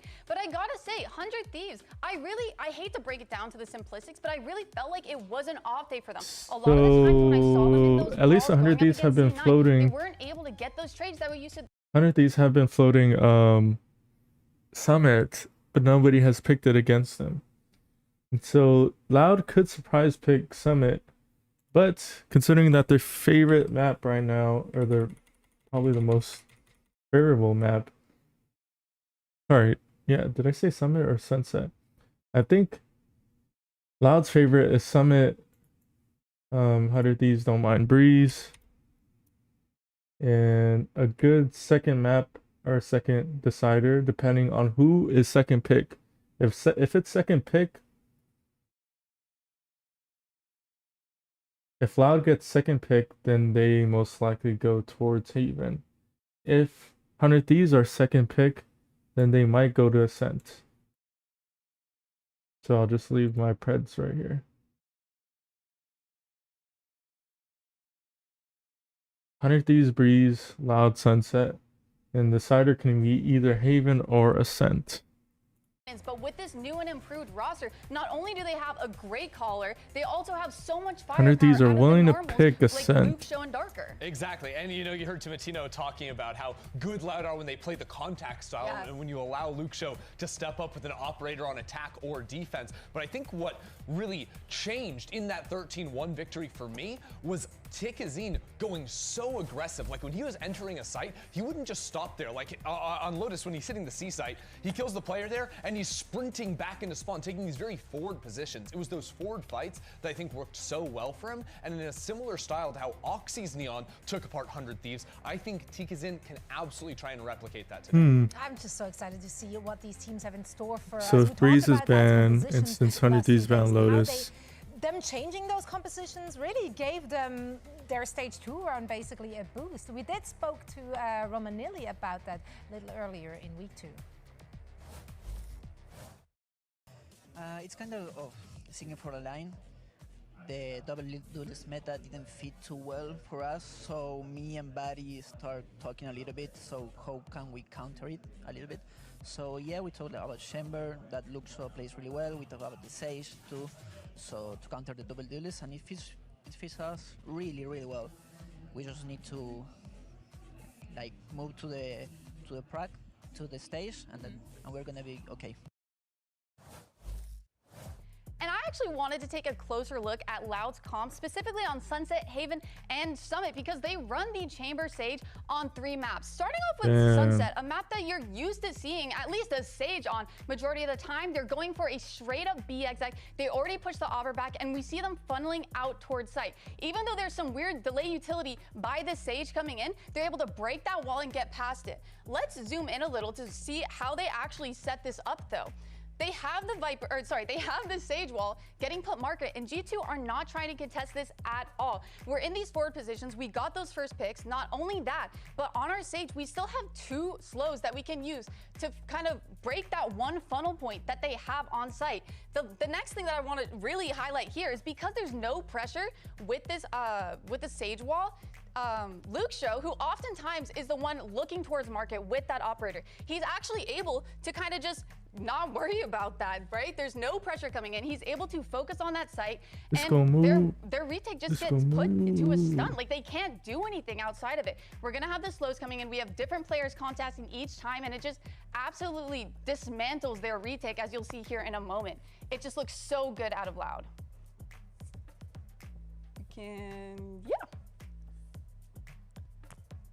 Luke Show gets the pick. It all just kind of falls apart for them there. But when you look over at Haven, this is where it gets interesting, because you normally don't see Sage Chamber or even really double Senti on this map. But this is the one thing that's hard about this comp is it can get a little bit hard to go for these more creative plays, I would say, especially when you're not having the right spacing. So let's take a look here.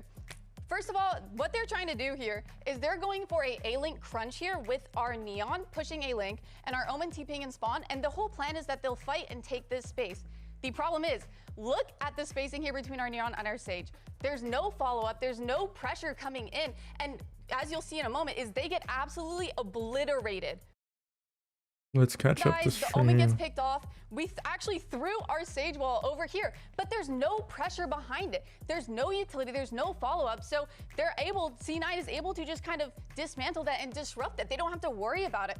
And I think that's Just one thing move. that when you're looking at the Just Sage and Chamber comps, move. you have to be so exact with the timing of your execs, the timing of your Get in my utility. Otherwise, zone. it can fall apart very fast. But that being said, they still won a good amount of rounds. That half ended 6-6, and when they did those straight up execs, it looked great. I look forward to kind of seeing what they do with these creative comps, and who knows if they'll run it on any more maps than the first 3 that they've already done. It looks great. I look forward to seeing what they bring out today especially. But for more on Loud, let's send it over to Dryad and check in with Darker. Loud and 100 Thieves are fighting for the #1 spot of the Omega group, but both are in playoffs. So Darker, congratulations on making it to playoffs. This is a matchup that is going to be great for practice. So what are some of the things that you're focusing on ahead of playoffs? Desde el comienzo de la semana sabíamos que teníamos que ganar las 2 partidas. No estábamos pensando Bro, look at the zoom. se entiende, entonces tipo es el mismo foco toda la semana, intentar ganar, intentar ser mejor y solo eso. At the beginning of the week, we knew that we had to win both matches. We were not taking into account that Crew was going to win against Sentinel, so it's going to be the same focus that we've been putting before. Yes. You're not alone in this. We all had a bit of a surprise there, looking at the matches this week. Now, let's talk about some of the things that we've seen from Loud already. Loud with Luxo on that chamber has been a big win condition, and today, this is going to be on Cryo to shut him down too. Yeah, I think it's very important that 100 Thieves are calling to find out where Luxo is going to be with the op, particularly when he's playing on these maps with the chamber, on the comps with the Sage, because whether or not it's Luxo on the attack, where when they are able to get into a post plant, he posts up on one angle, and like you're saying, the Sage utility stops the flood on every other angle. You need to be able to take him out early if you want an easy way back into a site. And the same way on his defense too. Yeah, he's gonna take a forward line, you gotta shut him out. Yeah, and I feel like that's the same story for Cryer. Even though we're not seeing on this chamber as much, he's still a force to be reckoned with his lurks, with his anchors. It's a dangerous sight to see, and one thing that I love is when you look at these two players, they kind of have similar paths, right? When you look at the past iterations of Loud, oftentimes it was Luxo having to step up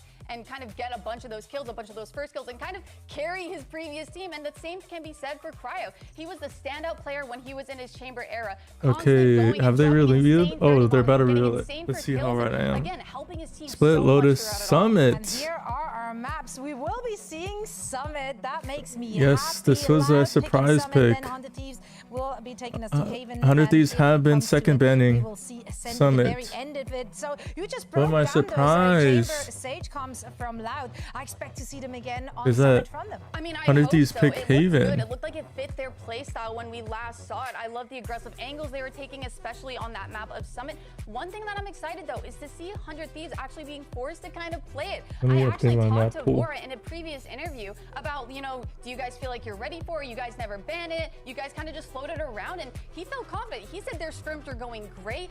He was just kind of waiting for the opportunity to show it, and now is his time. Yeah, and getting to start on the defense side as well, I think is a cool thing to see. I think we're gonna have a Cypher coming. I think I saw that one for Cryo, and that to me is the de facto agent you need to look at on defense. Watch the best Cyphers on this map. They're staying alive for so long on sites, just using cages to box themselves in and give them coverage. I think it's very important 100 Thieves don't lose control of the site, because if you have to play for the retakes versus Sage and Chamber, it is miserable. Oh, it is tough. You're gonna have great ability to kind of get past a lot of those slows and attack from multiple angles. If you allow Loud to funnel you into one choke, it's gonna be a mess. But I And the do last like map is seeing the Ascent. Simatina, Asuna, Phoenix. I know I actually got in a ranked game with Asuna, and he was so ready to just wall any kind of trip. But unfortunately, it is Chamber. They don't really have to worry about that too much. He's got to go kill the Chamber. Yeah, he's actually got to go. And you know what? He did that to me too. So I look forward to seeing it now. Yeah, I mean, obviously a big threat for the 100 Thieves squad, or for the squads going up against him, has been that double duelist Asuna Timotino duo. How does Loud shut them down? I mean, on the attack side, anticipate fights. Play anti-flash, be ready for that. On defense, you gotta be locked in with your chamber. If Luxo's having a good game, I think it's very doable for Loud. Yeah, you have to be ready to kind of dismantle when they get over to that second half on defense.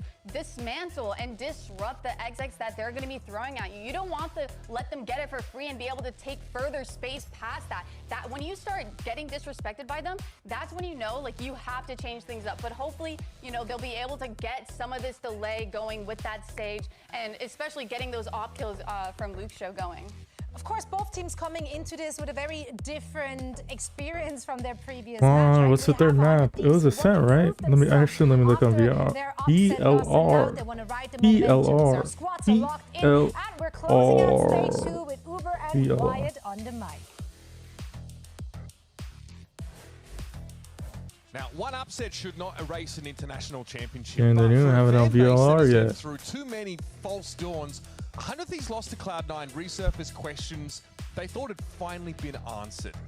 Today, confirmation must come in the form of a win against a young, a fearless, and in-form Loud to top the Omega Group.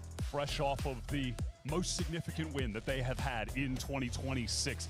A win over G2 and an absolute blowout on G2's best map. Loud are at their best right now. Everyone in that game was hitting. Yes, Ascent. All 5 players had those highlight Summit, reel Haven, moments. and Ascent. Now, we've talked about the difference between being in play-ins and making it straight to playoffs. What about getting to playoffs and skipping the first Dang, round? this is their... It's basically their Breeze comp, but Both teams that could make champions. Bora off the is basis of on champions the points. Fade They instead are of the... neck and neck right now. Instead of the Sova. Which I like Fade. I like Fade better in this map. Seed means everything in this group. So far after that early exchange, it was just Tikazine served up. Loud are being pretty compact here towards this A side, with most of the exploration being conducted by Luke Show, who has Okay, been Luke Show on magnificent alert. over the last few weeks. Harbor, or Bang's Harbor Wall. Fallback option. Oh, whiff by Asuna. Asuna going to get some valuable information. 2 players in mid. Erde? They're trying to get Oh, my Erde's ready. Goodness, Vora there. Good trade. Down the tower pretty quickly. Asuna at least finds the trade, but yeah, that's enough for Loud to decide that B is where they want to end. This would be a statement win. Ooh, ooh. Cross, though, stopping power with the Sheriff hits hard, and somehow Gets info on Bang. Bang doesn't have the wall anymore, but he will get his 5 cove. bullets in the headhunter. A body shot would remove Bang from the round. Yes, Bang is one shot. A lot of noise from Cryo. Still has to be. Bang has to bait him in. How does Luke Show find a safe Oh, not in the position. Oh, he was literally one shot. Gets the headshot around the He corner. was literally one shot. Down to the wire, but 100 Thieves start with their best foot forward. Stunning from Bang with a pretty interesting look from 100 Thieves. Feels like they've just basically adopted their Breeze comp, ported it over to the That's Summit solo on harbor. their debut. Yeah. It's a map that up until this point they have second banned in Just every single series. a calm little one-on-one from Bang. A middling perspective on it, Yeah. where they think it lies in their A pool. mild disinterest in playing Yeah, it. but Vora did say that, at least in scrims, they were feeling confident, so perhaps just something as well that they'd be happy to keep in their back pocket. I mean, it's more so what they... The fact that they end up banning Sunset against this Loud team should tell you everything you need to know. So is it What just they going to did be a straight B against hit? G2 clearly made an impression. I think it's just going to be a straight B hit. Yeah, that is They're going to walk, take a little space. Absolutely none of Loud. Maybe grab orb? Show. You went 31 for 15 in that game against G2. Maybe because you're not... Oh, they're going to walk out the smoke. They're all blinded. At the moment. Asuna gets a Bam. second here. Tikazine able to slip on through. Here's the high tide, but the duelist allowed has already exposed Oh, Bang himself could a get little too overwhelmed. much. Bang. Oh, the timing still able to convert. Nice Drop a correction bulldog. towards Luke Show. Erde fighting in the side. Close to Asuna fall this cleans him round, not out. bad. 3 kills. And for the Phoenix, that's a pretty nice number. Asuna already just on fire early. He is on a generational run, genuinely. The stats that Luke Show's putting up this stage, in any other instance, would be far and away the best in the league, but Asuna is still beyond that. What he's done with the Phoenix has just been outrageous. He hasn't put up numbers like this since the 2021 Reykjavik qualifier. That is the closest he's been. Asuna farming on the Phoenix. Yeah, our leaderboard at Americas is a 2-man race, and both of them are in this server right now. Asuna is a hard man to catch right now at his career peak. Can they convert it into international glory again? Oh, That's big the dink. question. Big Show comes off decidedly second best in that Timatino with the exchange. bulldog. Oh, Bang's just not ready for the angle. Might get collapsed on. Tikizin got healed from double peak. No kills for Vora. Sheesh. Guns him down. Oh, Timo in the back. Asuna with the ult? Bring the round back in 100 Thieves' hand. Oh my god. Hit him on Phoenix in every lifetime and every round. Insane. Asuna. What were they doing putting you on Raze? Putting you on Sage? Thank God he doesn't get ult orbs during that. It was looking so good for Loud, that moment of hesitation. He does not care. The Seas comes through into sight to deal with Vora. But Asuna comes in so quickly, supporting Timatino. That's with the Bulldog, man. It's Under just, these, Asuna with the street sweeper. Report from playing ranked with Asuna being like, yeah, he's just holding W right now. Nothing stops this guy. Luke Shaw with a Tour de Force. Oh, Tour de Force, he's found a gap. Spam. I mean, this would be a big round for Loud to win. But what stall util you left with now is the defenders. Your Soul Harbor is down early. Little flash haunt play thrown towards mid from 100 Thieves, who are content to stay alive. Wow, they had a crowd re-clear mid as they broke door just in case someone took a timing. Trip on the floor, that doesn't get punished. I mean, everybody has pistols, no guns picked up. Loud, who have loved this double senti with And Asuna and Asuna and Timatino re-cleared mid. To break it, and now also trying to apply serious pressure on this flank in a pinched retake. Oh, that's a good stun. But he doesn't know Asuna. Asuna, feel like impossible for him to lose these. He again prevails. Winnable. 2v3. Onto that A side proper. Now in garden, this gets messier. Blazewater. Oh, Darker trying to use some footwork to get it's away, up to cryo. And it's around for Loud. Nothing to do and no time to do it. He's out of there. Just never had an opportunity to seriously get into the mix on that site. Luxo had been denied in the server up until this round, but the first blood gives Loud a crucial headway into that round. Obviously a huge first pick, right, to get rid of the Harbor. Luxo continuing to rear his head in many of these games, but a little bit too slow for 100 Thieves here on this retake. Like, losing to Sheriffs is, I mean, after how good the last few rounds have been, not what they want to see. And that is, in addition to the round, stimulated the economy to the point where Luxo can now attack AWP. Again, you just have to call back to that game against G2. Who puts up 45 kills, and how many of them were with the AWP? I don't know, 30 it felt like, 35? He was just dominating them. What has Marta done? Look at these Odin-toting Neon players. Tikizin with the Odin. It might not be just for fun anymore.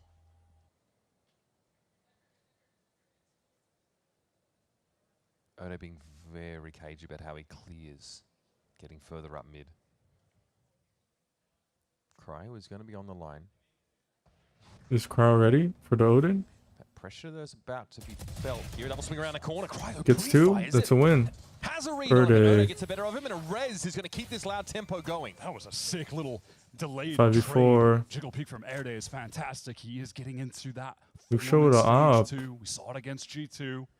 And has taken a slow down. The respect is Bang lives, but the rest of the players are coming. Oh, Bang just. Oh my god, Bang. I mean, as soon as they kill Luxo, sees the spike out in front of him and realizes it's a reclaimed site. Is it an ace? And looking to surround him. Is it an ace? Oh!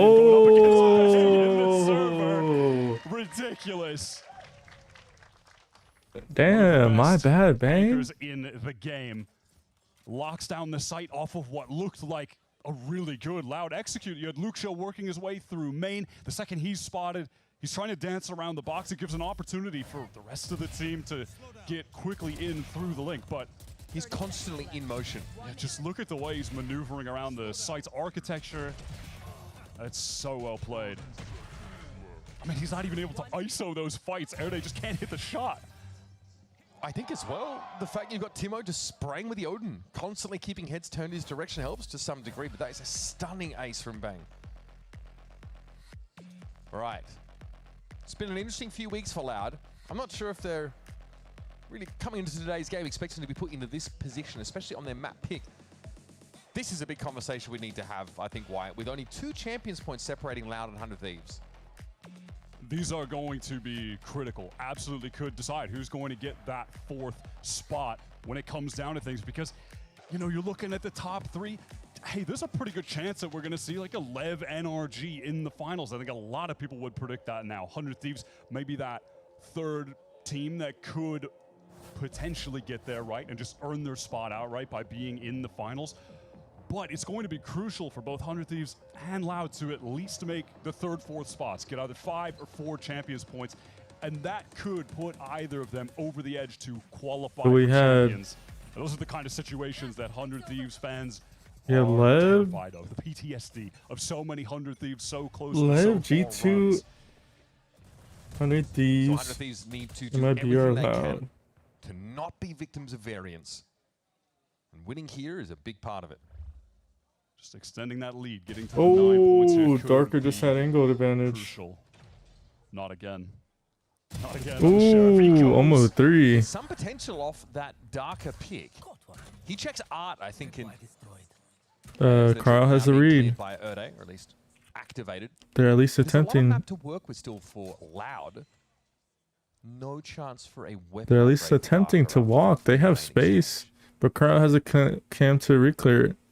Doesn't see anything.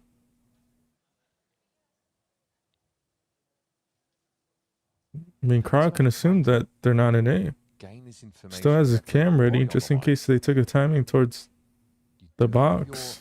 Fade still in the game. Darker has confirmed Vora's position there on that side. He's going to be forced back by the Paranoia and a smoke there. Okay, it's a B hit or a B split. We go, but Bang's got that off angle here. And Bang is just an unmovable Insane object. ace. Oda gets a drop on him though. That's a weapon upgrade and now chance at a Oh, 1v2. big Caught inside C's the by Cs. Vora. He still wants to work out of this cove. Vora's going to slowly swing that corner on his left, and Oda's going to have to be ready for it. 4 rounds separate these two now. 100 Thieves managed to stabilize in what was looking like another scary anti-eco round. A sick opener from Darker, who in that G2 game, someone that discussed as being a very streaky player. Hasn't been super consistent this year. We've seen insane ceilings, but within even the same matches, we'll see him be the top rated on the first map, lowest rated on the second map. If he finds that consistent level, if he raises the floor, he could be such a Big fight in dangerous piece B? of this Loud team. When he They is just here, go you have Lucho prowler and for Bale at their prowler? best. Oh, walking into the op. Oh, aiming for a B split. That's in mid. Now there's a But chance 100 Thieves have it handled. part of the map and really take control. Flash around the corner. Ooh, good flash. Oh my god, Asuna. Dominant stuff to start the round. Asuna has been... feel a little different. Loud want to take this opportunity. Crowd has all the space in A main. Silently, almost Could catching full up to Asuna, flank. but he knows he can just get out of there at this point. Crowd Send him back could. and run it back, yeah. Get in there and fight it out. Oh, and Asuna's gonna farm 4K. So much value I mean, easy info for Cryo. Just push out, passes util, gets no info. Oh, it's a B split. A general disinterest in playing it. Pack was in B main. Guns blazing on Summit and Asuna is up to Nothing new 14 here. kills. Asuna is just leading the team in these mid-round situations where he's picking a timing to re-aggress, and then you can see the immediate support he's getting, like via that Reckoning, for instance. The last run it back he had was mega impactful. Okay, as Cypher well. is now That set up on B, but the hit might go towards A. At least maybe an A split now? Generational wealth cap. Loud. It's gonna be Around that could be worth 2 here. contacting into an op. Timatino has already Easy sent kill Lucho for to the Shadow Realm. Timatino. Great boss down. Bang spots. Oh. Dodge away. Team almost with another Loud are trying to activate. Oh. There's levels to this, isn't there? It is wild to It's see an just A what the split. difference is between 100 Thieves and Loud I mean, so far. After Loud went and upset G2 and flattened them on their map choice, it's just not even close here. and it's a near flawless Sneak round. away. But the Spike is virtually in a different And they're gonna postcode. try to He is punish all him. alone against 5 all-star guns trained in his direction. I mean, they're completely broke. Taking their They anger lose out this on gun. Loud after getting upset by C9. Timatino with an op. Missed shot. Double peek. And realizing that this is the game where the stakes are. Now Loud are broke. It's 7-1. Because again, that loss to C9, if 100 Thieves win that game, we're not having this conversation now about how important this particular match is. 100 Thieves made this game much more dangerous because they stumbled against Cloud9. Now they've actually got to work to get that first round bye in playoffs. And if you want to look at it kind of glass half full, look at what it required from C9 to be able to get that win. Oxy at his absolute peak of peaks. Yeah, on Oxy that was Breeze map frying to be able that. to win it, even narrowly. Now we're tracking a couple of individuals here on the Loud side today. Tikazine with a great showing against G2. has Tikazine, been virtually Tikazine, absent Tikazine. so far. There's one round where he gets an Odin in hand as well, so he's had his opportunities, but 1-9 is not the scoreline you need to see from your duelist, who's been the statistical best Neon in this. Yeah, which is crazy. Even despite Oxy putting up a performance like that, Tikazine is still Still leading ahead of the him. league in average damage per round. It's only a Testament to difference how of good he's been. 6 damage per round, but that still matters. He needs to get into the game. We're 1 away Luke from Show's been up to his old 170 tricks. subs. But honestly, the pace that we've seen Let's from go. 100 Thieves on this defense side, these pops into mid, Arsena continuing to refight into space, has been a little bit challenging for Luke Show to juggle. He wants to slowly take that space and be holding a line, an unexpected off angle, get a free kill and fall back. He's just not given that space at all. Seems like it's a key part of the NBS game plan here for 100 Thieves. Allowed out of this timeout. Could try to go for an overdrive play. It can be a pretty sick combo with the Nightfall, because if you get hit by it, you can't hear where the Neon is running around, and you're getting decayed, so you just get like insta headshot down straight away. So maybe if a scrappy, chaotic situation begins, Loud could risk it with a big ult combo to try and win a crucial eco round. I mean, the only round they won so far was an eco round. It's a tour de force and Sheriffs. Into the B side we go already. It looks like 100 Thieves respecting this potential for them to build around an overdrive. So Nightfalls are going to be exchanged. Oh, Darker with an ult off of the fatal. Bang. Oh my god, Bang is farming. Stabilizing aspect. Might get caught with util on his hand here. Tries to sidestep, but Darker's found him. It may not matter. Luke Show with the Odin? That's a first. That's the plant going down. Oh, but Timatino with the flank. I mean, he just, Yasuna just needs to keep making noise. First shot, activate the overdrive. Create a huge distraction. But they are for Austin to bunkered, work with so the it's going to be recruits. hard to dig them Flash out. this choke point. Loud of position for this though. They aren't exposed to Timatino has ult. Oh, that was a big kill by Darker. Timo's made it a 1v1. Davi with a stinger. Timo with the overdrive. Oh, Stinger versus Neon ult. It's just too easy for Timatino. Of game changes here from 100 Thieves. This time Timo stamps his authority on the round. Feels like that needed to be the turning point for Loud in this half. They had it within their hands. I'm also wondering what was going on there. I don't think Tikazine used his ult. He ran in, got a kill with the Classic somehow, which was kind of crazy. Yeah, he never even popped his ult on that. One enemy remaining. Maybe It's the so overdrive damn was close. never part of the game plan. I'm not sure. Just use the stingers. Go for a G2 round. Well, it went about as well as they did yesterday. Loud all gathered up outside of B again. We have seen Cryo consistently just shifting this Cypher setup back and forth. This time it's over on A. Let's listen into Loud. A much needed second round on the line. Big kill from Vora. But Erde has ult. Loud are gonna try to reclaim site. Yep, but they're gonna ult Tikazine. Literally all 5 are in B. And they could get a kill off of this wall. Oh, it's an easy kill for Luke Show. Asuna spots Lucio. It's a re-hit on B. Asuna punishes. Oh, Asuna. Oh my god. Asuna ults. They know where he's coming from. He's walking around. They don't know. They could attempt to punish him.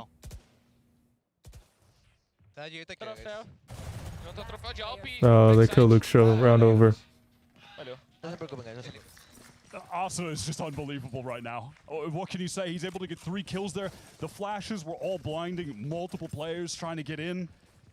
It felt like Loud, they dug deep in the bag of tricks, come out with a cheese round, anything you need to do to try to get a second one on the board with the triple wall boost. It finds the opening, but they can never get Asuna out of drop.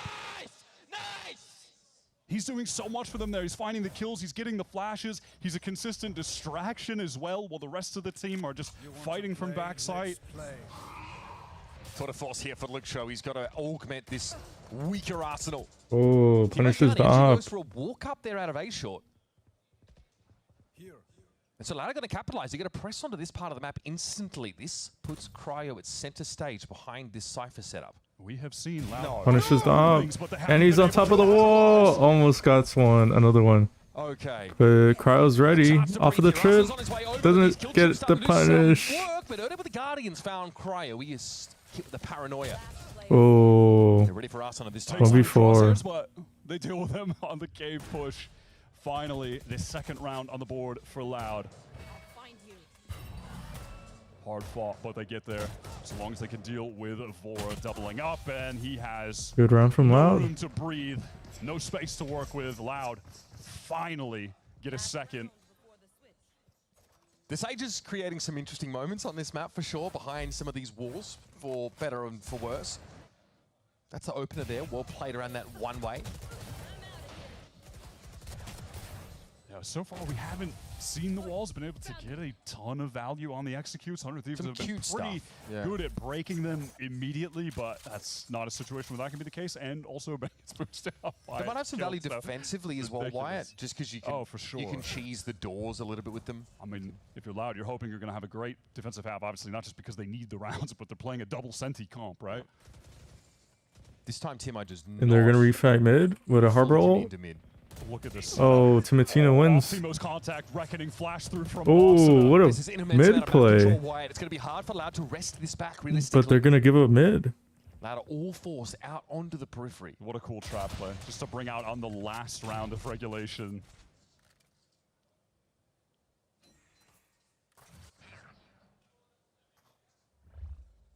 Camera taken out. I mean, Util is being cleared, but the fact that it is the Davi noticed might change things. go 1 for 1. Luke Show gets the pick. Suspecting that it might be Now they're just taking space in all corners of the map. Exposed spot out here on It does seem like a B split, and they just cracked the B side open. Stacking up the kills. It's a 4v3. Throwing down those smokes. I mean, Loud need this His round. Teammates coming through Link. Might be there in time to greet them on that side of the map. But Oh, but is Luke Show ready? Luke Show's got that map control now. Sideline's being walked into by 100 Thieves. Here's a theft from Cryo. Can he convert this though into a meaningful advantage? Oh. Now Darker just steps up. All of a sudden brimming with confidence. a risk though to send it on that 1v1. If that goes Bang's way, Loud are in some serious danger. A little bit of a lack of discipline, but a lot of confidence. Good round by Loud. It's going to allow Need that Loud round to if they're going to put come 3 on back. the board at the very end of this half. A credit to Darker though, he does win that critical 1v1 against 4 on the B site. That opens things up. Has been there with the impact kills. Will 3 be enough? If Loud can get that pistol round and get... Abuse the double Senti. Yeah, abuse the double Senti, get everything activated with the utility, get an op in the hands of Lucio. Like, you could see a world where the comeback is possible, right? But it's going to have to begin with a pistol round win on this second half, or 100 Thieves are going to be stealing this map pick away with ease. Stick around, folks. 6 rounds separate these two, but the pistol round means everything. So we come back after the break on Summit.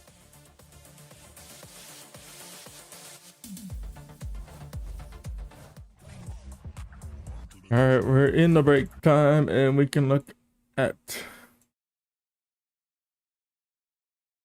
So basically, 100 Thieves have been floating summons, which means they've been likely to play it, but they just haven't picked it, and other teams haven't picked it, which is a bit of an unknown. I mean, Loud kind of gamble picked this, predicting that 100 Thieves, they just came off of EWC, they wouldn't have that much time, but you know, within 4 weeks, I mean, most likely they've been at least practicing it a couple times. They haven't been perma-banning it, they've been second ban it, other teams just haven't been picking it. So while Loud, yes, they won on Summit, they have no info on 100 Thieves Summit. But if Loud get pistol this round, then it could switch things up. Right now, this is the last game of the week. Monday, I will be VOD reviewing some of these games. Most likely either Pacific or Americas. Same thing Tuesday. Then we're back with some EMEA games, but nothing for Americas or Pacific. We get Pacific on Thursday. DRX RQ, and they did the draw, but I haven't seen the result. I haven't seen the result of. Okay, I haven't seen the result of. What is it called? What was the game that just happened? Barrel versus Paper X. This though does place heavy emphasis on the pistol round into the So second I might half. actually be watching Barrel and Paper Loud. X after this Go to 100 game. Thieves. These two teams really exemplified the two different approaches to the meta right now that we've seen in Americas, which is fully leaning into the double duelist. That is the identity that 100 Thieves found to best suit them, and look at Arsenal within that, right? 19-6 on the Phoenix. Loud have heavily opted into this double sentinel approach. Tons of Sage with the chamber, and it's going to need to bear a lot of fruit on this defensive side. Okay, it's an A split We are from going to 100 need to Thieves. see perfect play if Loud would want to Big make this dink on contest. Tigazine. Pressure on Tigazine already. He takes a big hit, and all of 100 Thieves' Death Ball are about to make their way out onto this A garden. Oh, they break door. There's two on site. They know Omen's here. Flash. Behind box. Oh, Darker gets two. 2v3. Both Sentinels. It's enough to slow things down, but now Loud with Luke Shaw Gonna take a little bit of space in the cove. Has a ton of head hunter bullets. They're gonna wait for the cove to drop. This needs to be his moment. Ooh! That is stunning.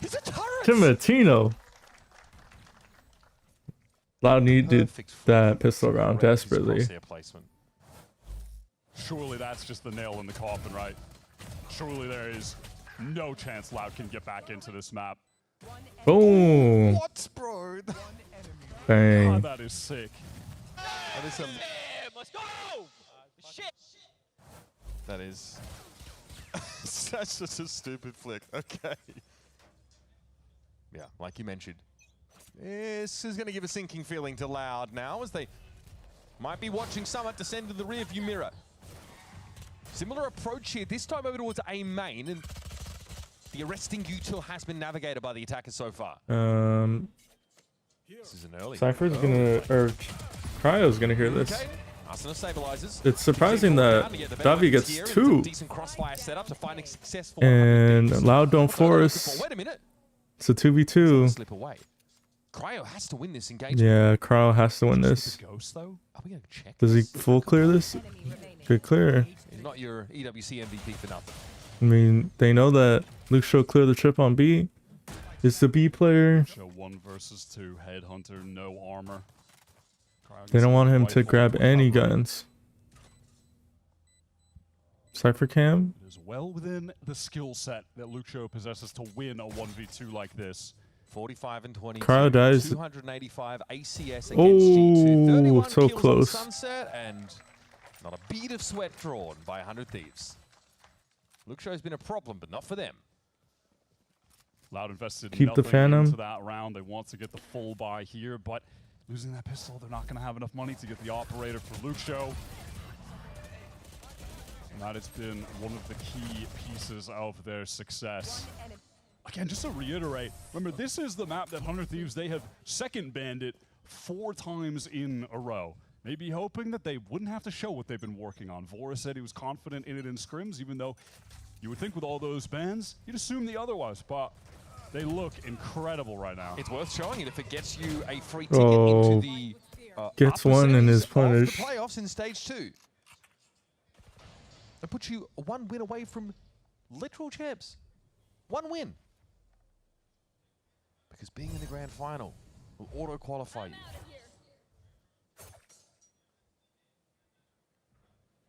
We have so much Valorant to play over the next couple of weeks, and 100 Thieves All Out could skip almost all of it. Timo under pressure, falls back behind this relay bolt, but Dark still able to find Ooh, Bang Darker with elsewhere. The 2. refight attempt for Timo falls flat. Can't say Pretty that good Darker round hasn't for been on Loud. point so far, See if at they can least. keep up the momentum. Shooting and definitely playing with some confidence as well. I do think he's going to have to put some work in to shed the moniker of being the most volatile, the streakiest piece of this Loud outfit, but the last couple of games, you know, against opponents that matter, in the games that matter the most, he's been phenomenal. But like you mentioned, in the space of a series, a map, he can come alive and then fall off entirely. 14 and 12, though, is a thumbs up from me.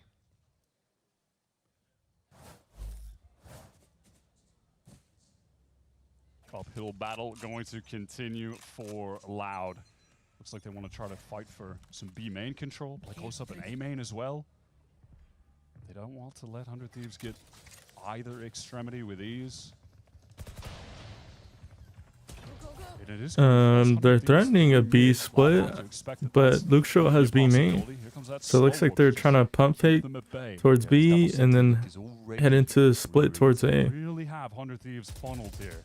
If they work towards Link, I mean, if they... Whoa, Luke Show gets past the strip. if they want to go back to A main, they need to use Util to re-clear. Luke Show is so early on these darn flanks. He's just gonna. There should be an opening here. Oh god, yeah, he has got it lined up, folks. And trigger discipline goes a long way here, but that is stunning. Cryo? Cryo as Wow. well. He's waiting for him, man. He's got them all on puppet strings. And Bank is just gonna get shut down in the How did he get past that trip? I think tactically that was a really good round from Loud, and then you're capped off by a cool little play from Luke Show. Able to get the flank while 100 Thieves were pushing in the Link, and he plays off of this team fight distraction. Darker to Kazin. You can address this pretty easily if you're 100 Thieves by slightly adjusting your trip position on that B side of the map, but it won't be as informative if you place it closer to the B side. So it's worthwhile just playing under the assumption that you're gonna be on a clock. It's been too slow so far from the Thieves.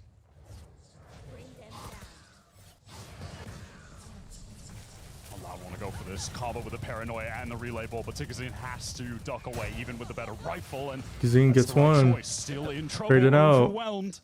He's about to run into the blender. And does the blender again? Another blender? We're running into multiple blenders. Able to get some damage done on that. We're going to play into this still. Luke Show will walk up on them and in with a neural theft in Bro. play. It's not going to be enough to give 100 Thieves the edge. Darker out there to help, but ideas from Loud there, individually getting a little bit divided. Felt dangerous when Davi goes down. He tries to make the discipline play, but in that situation, it would have been better to just keep shooting and try to get the kills. Instead of falling off that line, 100%.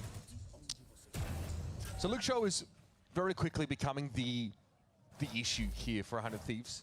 In this default, I want to see how they look to play around it. They might just end up hitting that site on the B side of the map. They are running into the pack. You can already see what's waiting for 100 Thieves. Another relay bolt plus paranoia combo. Yeah, there's going to be a lot of this utility exchange off the break here. Prowler out from the defenders. Oh, they're going to try and take space, Loud, in B main. This could expose them a little bit now. If the time is good for 100 Thieves, Loud are going to be caught with their pants down. 100 Thieves. They don't know I don't think they're ready, but they have the Phoenix ult. That works. That's good information. Oh, the blender, the blender. Even further, he's found 3. And they're getting crunched. Oh, 100 Thieves need a timeout. Round 18. Surge of confidence in Loud. Darker out of his chair after that one. The trap play is just perfect. You could see exactly what was going to happen the whole time. The question just is, will 100 Thieves walk into this And they do. The bolt with the paranoia, the nightfall coming through. That is beautiful. That is pretty perfect from Tigazine as well. How he played into those decayed opponents. On top of all that, they'll be content to get a run it back out of the hands of Asuna as well. So equal on the ult exchange. And that is going to force MBS into the timeout. Dark is up to 19 and 13. He's almost caught Asuna in kill total, who has been conspicuously absent during this second half. Little added detail as well in that whole situation was those guys getting flanked. 100 Thieves know that Loud are pushing through the extremities. They are pushing down mid, and they are constantly going to instill that fear. Asuna was completely dominating the server. At one point, what was he, like 19 and 6? He has been getting shut down a bit on this attack side. Has not been able to carry over that same momentum from defense. And this double sentinel composition is putting 100 Thieves in this really awkward spot of tension where they need to slow down because they're being forced to, but these Luxo flanks are punishing them from dialing the pace down. If they're trying to go A-Link or even B-Link from mid, there's arresting util, there's slow warps, there's trademarks to make it murky. Can they work the map and overcome this ridiculous amount of stall util that's being thrown at them round after round? Loud have built up the I mean, it's a good job of 100 Thieves working the mains. playing with that operator.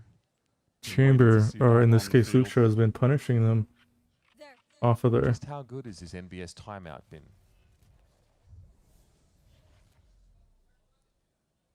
A world champion coach trying to take this team to heights never before seen. 100 Thieves would love to catch some of that aggression in A main, but you can see out of the timeout how reserved Loud are being, contrasting to those last few rounds where it was all aggro from the beginning, multiple parts of the map. This adjustment from Loud is also pretty nice. They are not pushing up for info on any of these extremities, Wyatt. Okay, now The danger when this execute comes in for 100 Cryo puts the cam in B main just in case they try to rewrap them, but you have to be concerned about the player in mid. I mean, they haven't really put that on focus, and I believe they don't have a trap for it. They don't. Here's the nightfall. Dark's going to fall off the line, hitting the paranoid. He's going to slow them up. Fast lane. Oh, needed that kill off Tigazine. And he gets a second one. Good team fights. There's no trip for the flank. Slow going for Loud, but this flank is still in Okay. process for Ode. Oh, Vora's just not ready for the fight. And now the remaining Timing. players have to make Good. an aggressive play. Asuna understands the win condition. 2v2. Dabi in cave. Wants to double up with Bang. The two of them on site. Two of the core members of this 100 Thieves team. And an important 2 versus 2. They got to wait for the game to come to them. It's They have a wall. They have a wall. Oh, needed that kill. He had the line. Still brought Oh down. my god. Fell by the headhunter. Lucho is insane with those fast swaps. How many times have we seen him do that? Did Cryo not buy a trip? A second trip? That second trip cost Big them. timeout for 100 Thieves and a gigantic pace reduction. Still exposes him to a Ode flank. And they end up getting done in by the 2 Sentinels. Ode and Luxo in a 2v2. You're looking at Tigazine thinking about on attack how difficult it was for him executing into the sides. He was getting torn to pieces. But now on defense, look at the impact. Finding the second there is ridiculous. Now we're off to uncharted territory. Loud are 3 rounds behind, but they've got an insane bank of credits. This is one of the lanes that's just so good for Chamber, given that you can TP all the way back to B. And 100 Thieves went around off of this 4v5. Then that relieves a lot of pressure off of them. Feels like everyone is heating up individually. You're just watching the aim. I was going to say, sure, on a macro level, it seems tough for Thieves, but also Loud are shooting. Where it felt like Bang and Asuna could do no wrong in the first It's a half. 3v5. Erde has ult. Luxo has ult if they need anything. But Asuna has ult, which makes the round winnable. 100 Thieves have to cobble together something compelling in this last 50 seconds. Otherwise, they are out of cash.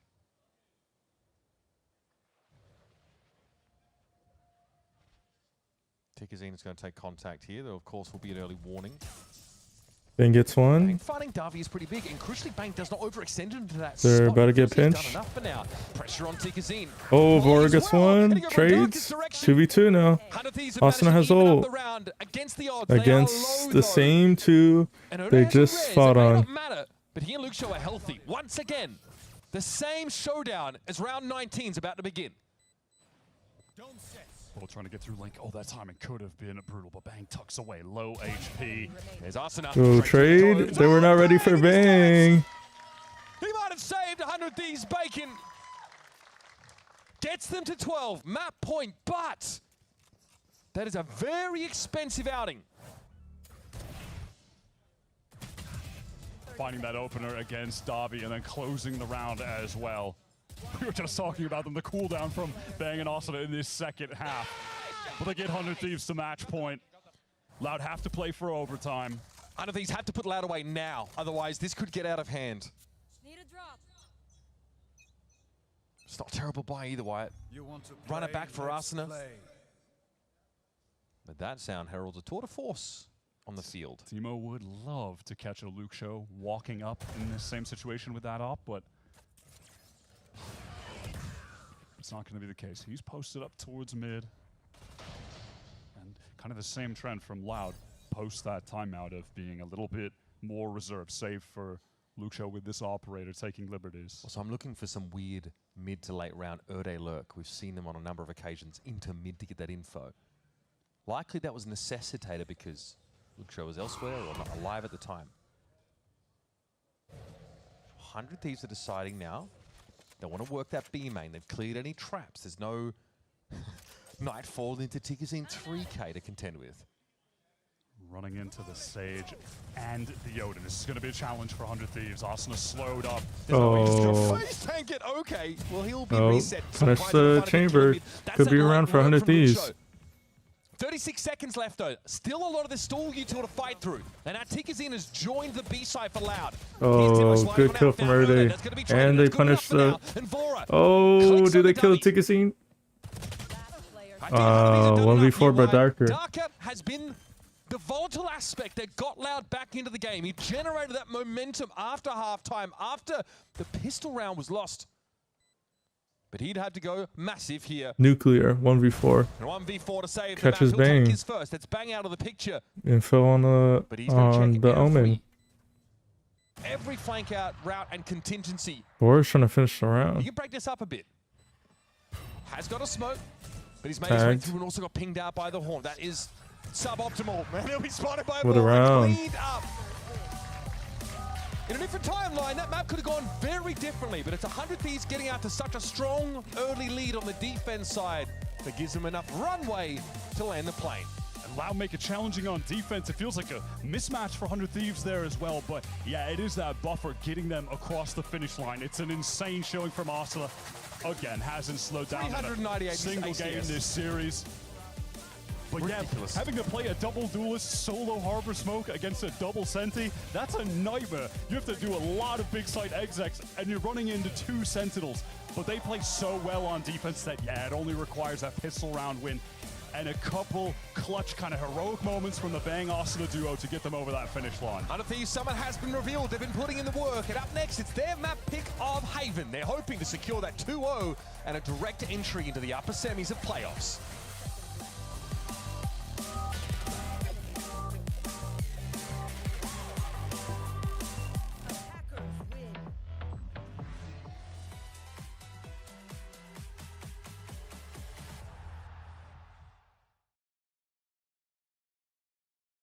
Want to find your fastest server every time? Express like a pro and optimize your connection in one tap. Express and game without ISP throttling. Express and shield yourself from DDoS attacks. Express and choose the VPN trusted by gamers everywhere. Express VPN. Experience gaming the Express way. Fast, stable, competitive. Outplay the world. It's time to Express. Unlock free cosmetics, including Lightning Kicks Buddy and more. Scan to subscribe.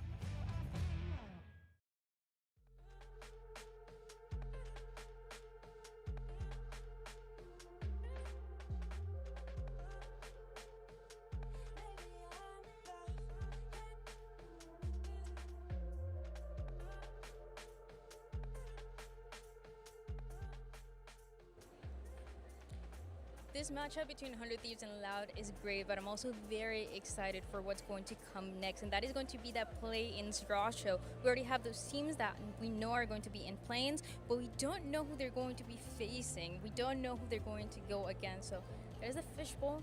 There you can see the team names, or we're going to find out exactly who is going to be facing who. I know some people want some specific rivalries, something Sentinels, M80, whatever it is, but we're going to find out if that's going to happen or if it's going to be a different matchup. So you guys have to stick around to find out.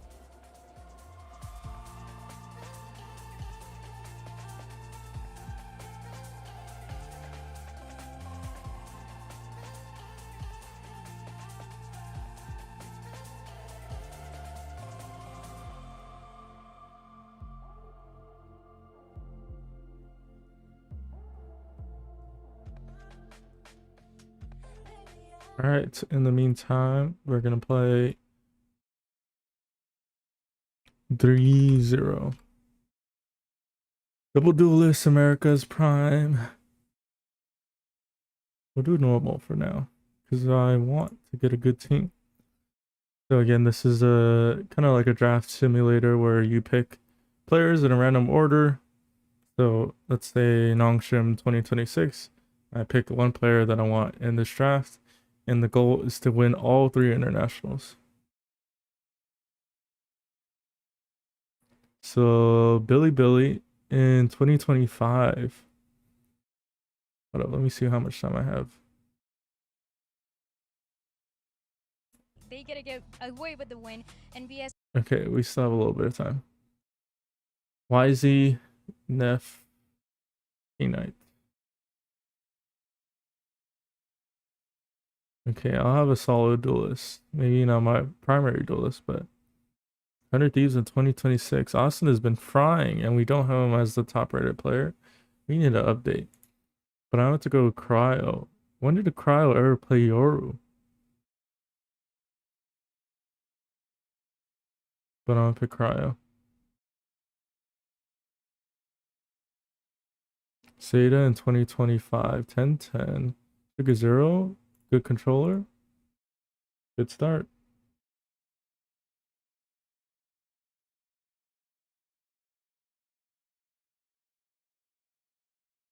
Angel.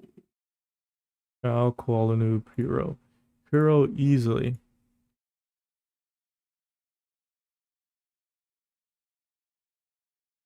John QT on his Sentinel. How is it his off roll? And how is Cortesia on an off roll?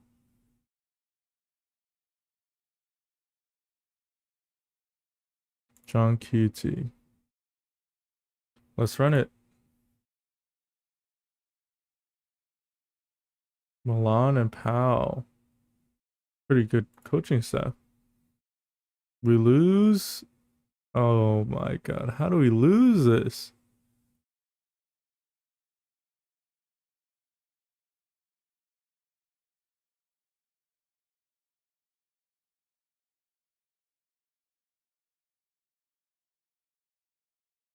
That's sad. Okay, we're back. Starts off with Bang just having this absolutely absurd round, just gliding on these kids from Loud. An easy ace for him, and this was the start of the snowball in the first half. Yeah, I mean, we also saw the utility coming out of at the perfect time. He had great walls on defense to kind of disrupt all of Loud's execing plans. We also had great ults coming out from him to kind of set up these little trap plays that Loud just weren't ready for. And even Asuna, not only was he fragging out, but I really like the way he was so versatile with his wall across the map, using that as another piece of delay or another thing that Loud has to kind of throw utility to get past. It just looked great overall, and it was nice to see 100 Thieves individuals step it up. I don't think they needed to do these insane solo plays to actually win out the map. Their team chem was great, but it was nice to see after, you know, not really seeing that the last time they played against Cloud9. And the biggest difference between this match and that last match was that they completely shut down the opposing Neon on the Neon's attack side, right? I think that what 100 Thieves were doing was absolutely fantastic. The pop flash plays that Asuna kept going for on the Phoenix is just continuing to look stellar for him.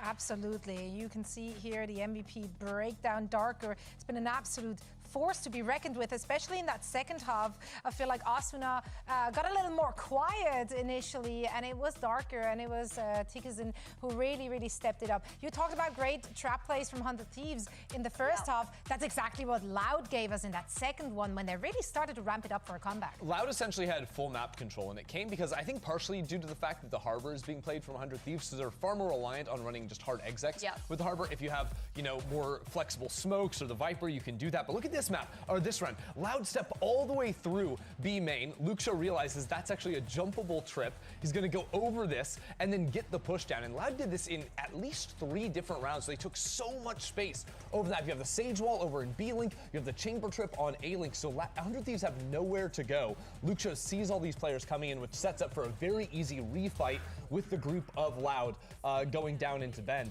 This on its own was absolutely fantastic. They end up hunting down Bang, but they just kept taking those forward fights in later rounds. And I think that's something that we saw them kind of start to do towards the end of that first half, is being able to get a lot of those forward positions and kind of close that out. And here's one of those trap plays that we were so hyped about, something that kind of excited us, seeing Loud get back into this game and actually look like they have an overall game plan, because on that first half, we didn't quite see that. Yeah, and again, this one is just absolutely fantastic.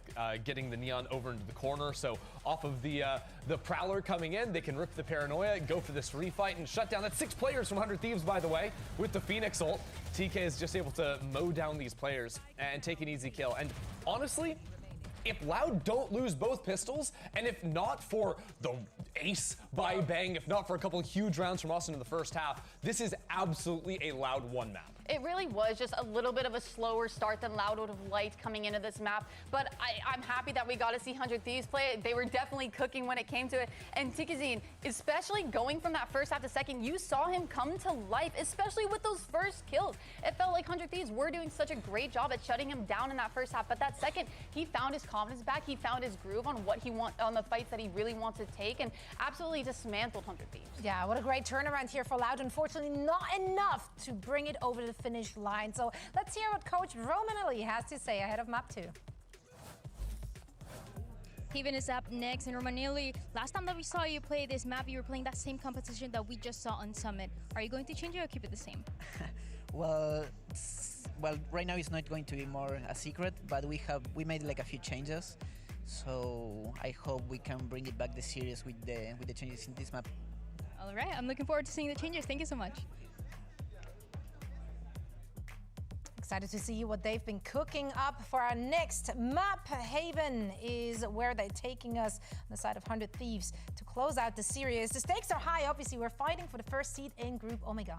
Yeah, both these teams have already punched their tickets into playoffs. We don't know who's going to be the top dog of Omega. Of course, we know NRG on the other side is leading things, and I think for 100 Thieves, they came into the second stage with a lot of hype around them, coming off their win, and are expected to be the top favorites. Loud, though, Emily, is a complete surprise. Yeah, they're the complete underdogs of this group, right? Just looking at the performance from stage 1 to now, they've made so many vast improvements. The fact that they're, you know, in contention for getting that first seed over 100 Thieves, a team that looks so dominant, whereas Loud, they've had a little bit more of a growth story, a little bit more of a, you know, happy to see them starting to finally find their footing, and, you know, it's just getting better from here on out. Yeah, Loud came into this weekend without any security in terms of making it all the way to playoffs, but because of that huge win versus G2, they have a chance to, if they can come back, replicate that and ride their way all the way to the top. That's right. I mean, at this point, they're playing with house money. Can they take it all the way and grab that first seat? We'll find out after a short break. Uber and Wyatt will be back with map 2.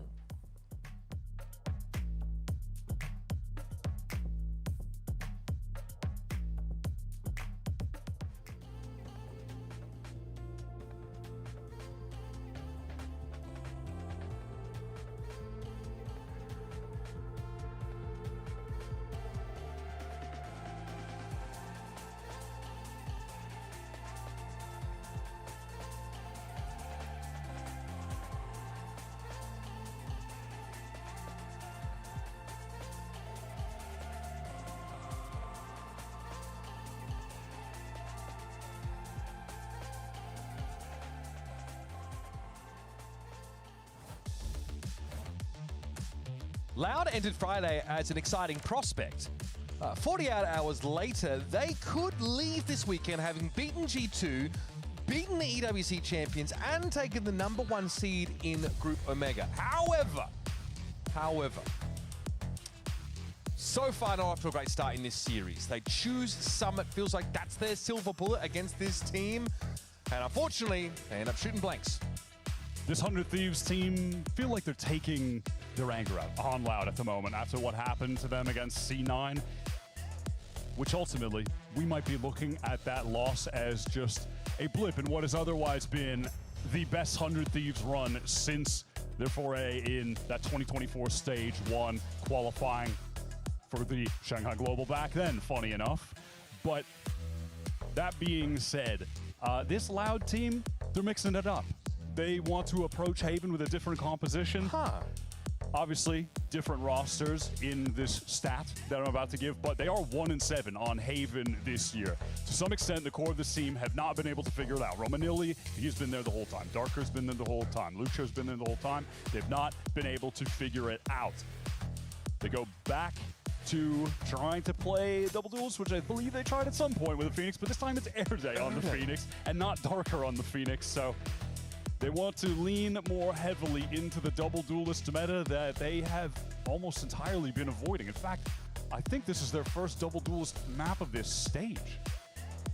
Quite a time to find it. Haven, I mean, we've seen a good example, NRG, have also felt like they have to play double duelist on this map too. The map seems to just call for it. This map is just so good for Phoenix. You feel an insane level of comfort on him here. Have to expect that Asuna will just be carrying over the insane performance from Summit because he has been dominant on quite literally every single map that 100 Thieves have had this entire Stage 2 run. Even against C9, he still went positive in that series. I have got to go and compare his stats to the top stats from the other international leagues, because I've got a feeling that Arsenal is doing things that nobody else is able to do right now. And that would, I guess that would amount to a 2-0 win for 100 Thieves, were that to be the case. And of course, that direct passage into the upper semis, which puts you 2 wins away from qualifying. All right, round start. After what has been like 15 minutes, I swear it's been. I mean, standard trip setup here in for 100 Thieves, it's been Haven's been their bread and butter. Is Timotino ready? Playing off the cam. No, Timo gets ahead of it. Oh, okay, doesn't get one at least. We are just walking in the smoke. Fair enough. Oh, does Carl get 2? He gets 2. Put out the smoke. But the presence is Think. limited for 100 Stays alive. Bang still gets the smoke. Controls backside. Right click through smoke. How bold is that? He sends it in on his Jesus. lonesome. The rest of 100 Thieves They now don't have to win up spike. 3 versus 2. Timing peak. Oh, catches him reloading. Corners and jumping around them. Okay. Bro, but they forget about Lucio. They think they're in the 1v1. He knows where the spike is. Oh, what is Lucio looking at? What is Lucio looking at? As Lucio is down. So where am I getting hit He's from? looking at the wrong angle, focused on something else on the mini-map, but he's caught by Vora. 100 Thieves almost let it slip away. There's perhaps a lack of discipline at some points in that round, if you want to look at it that way, or it's just the confidence that they're oozing from all 5 players. Listen, with Bangs running in there. Alan Watts called it the element of irreducible rascality. I call it the need for feed. Even in that 3 versus 2, they just run it down at them. But they come away with a pistol round win. Yeah, the pistol rounds have been a big selling point for 100 Thieves fans so far this series. Dave. That is a hard-fought orb. Gets the proc of the healing, though, from the Blaze Wall, even if it forced him to commit pretty heavily to Cubby there. Loud should be good for the plant. Loud just want to extract some value off this, but the crossfire is going to be tough. Tickersin slides straight up into it, but yeah, Luke Show always finds himself on the left side of the kill feed. Are they on? Oh, so they did switch to double duelist. And he gets a dink and a kill. Get a kill there. We're happy with that. Not bad. Phoenix, he wants them orbs. Decent round for Loud. Yeah, look, I think in terms of what you can extract value-wise without winning a round, Erde gets an ult orb. He gets that kill. Simple and simple eco round. It's all reasonable. Just hit beat. Loud do want to start to post a pretty impressive attack side total, though. Keep that furnace burning, okay? the other day against G2. The double-edged sword. The talking easiest about how site to get Erde's plan stage on one performance, his is the debut easiest was site to fantastic. retake. The few games that he was able to play when he finally got his visa approved. Stage 2 was really struggling in the first few showings, but mechanically you could just see against G2 that he was really heating up. But picking up the Phoenix, the head-to-head against Asuna, Erde's going to need to be an elite The Odin to match in the third Asuna's round. output right now. Yeah, it's just a huge ask for someone who's also calling for his team.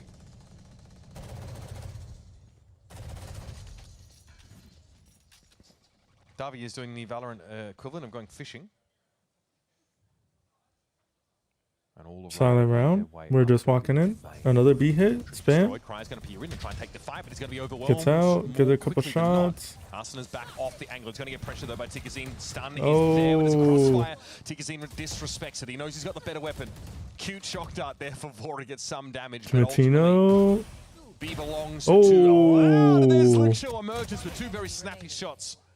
Good bonus round. And so what you want to see about Bart Slade is you crowd want gets to see one. Loud get going on Haven attack site. But I'm convinced. Loud felt like they could just get into that B site easily again. Kind of same situation as last round, but they actually have guns here. Good so round when from they go Loud. for Flawless. one of the fights in the link after getting that spike down, they have the tools to get the kills. Flawless. Economy getting boosted up.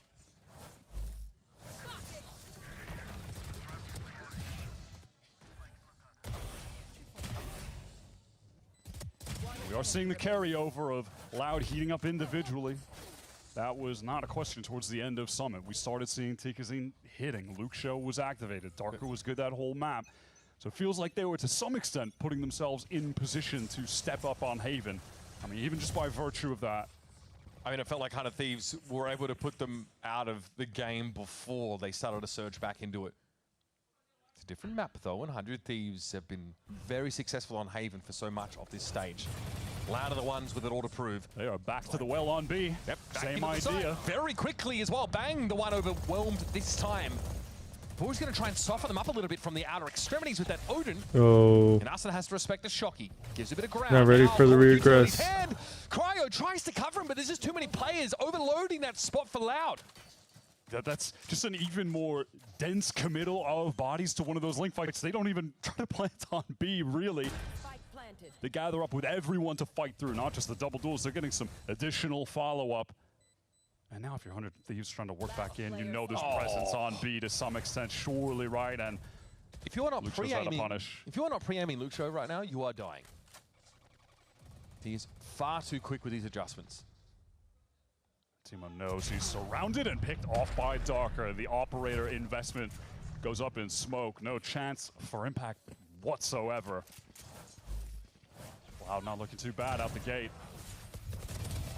I like this calling though from Erde. It's 3B execs in a row, but varied every single time. And now that they have had the guns, the only one that didn't work was the eco. But the second one, it's planting on B, getting the A-link fight. This time, they don't even bother planting. It's just an even harder fight through the C-side link, get all the kills. To play around the op investment from 100 Thieves in that previous round, then yeah, bum rush B, smoke it out, and overwhelm the players anchoring the site.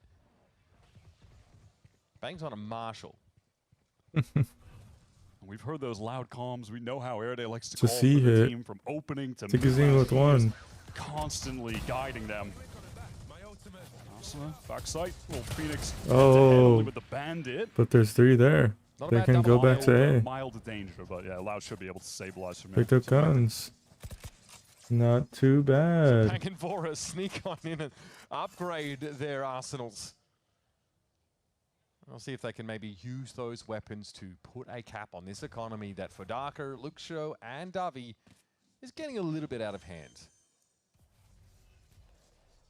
Spike planted. I'm excited to see Erde continuing to call on this attack half, though. That is one of the other cool kind of parallels between these two teams. Two Whoa, IGLs why new to the the hell? Americas scene this year. Both of them have showed more than promise. I mean, Vora has showed serious results with the EWC trophy. Bang needs to be careful with this drop. Oh. He knows. He's very Hit low the when he silent touches drop, down. but Luxio's covering the other one. Holding on to a paranoia there, just no opportunity to use it to try and play his teammate into the site. Loud have now found that lead, and in doing so, have looked pretty flawless. Look at the state of the economy. 3 players at cap right now. 4 ults coming into this round. Loud could snowball this game. Vamos. Vamos. That round, and they catch multiple 100 Thieves players pushing up for Vamos. That was, of course, a low buy round. Bro, spam. Oh, the counter spam is sick. You never really see that.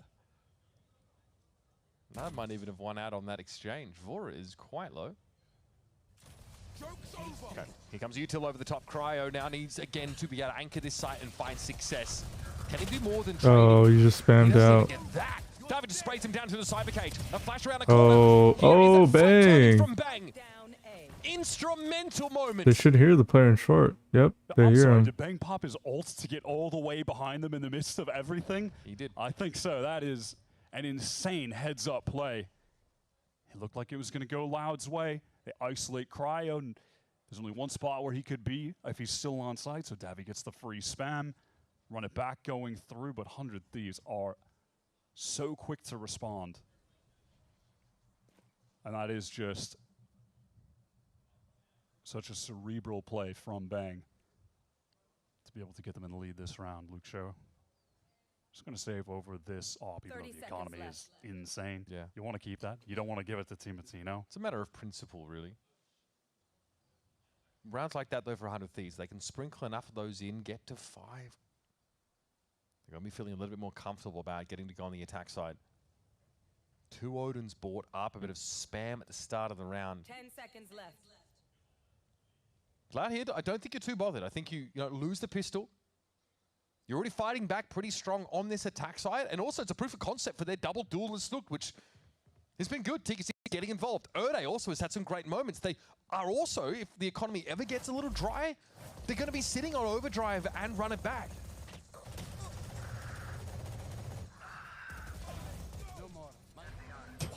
We asked for an Odin compilation, yeah. I was waiting for this moment, yeah. Bang with a TP behind.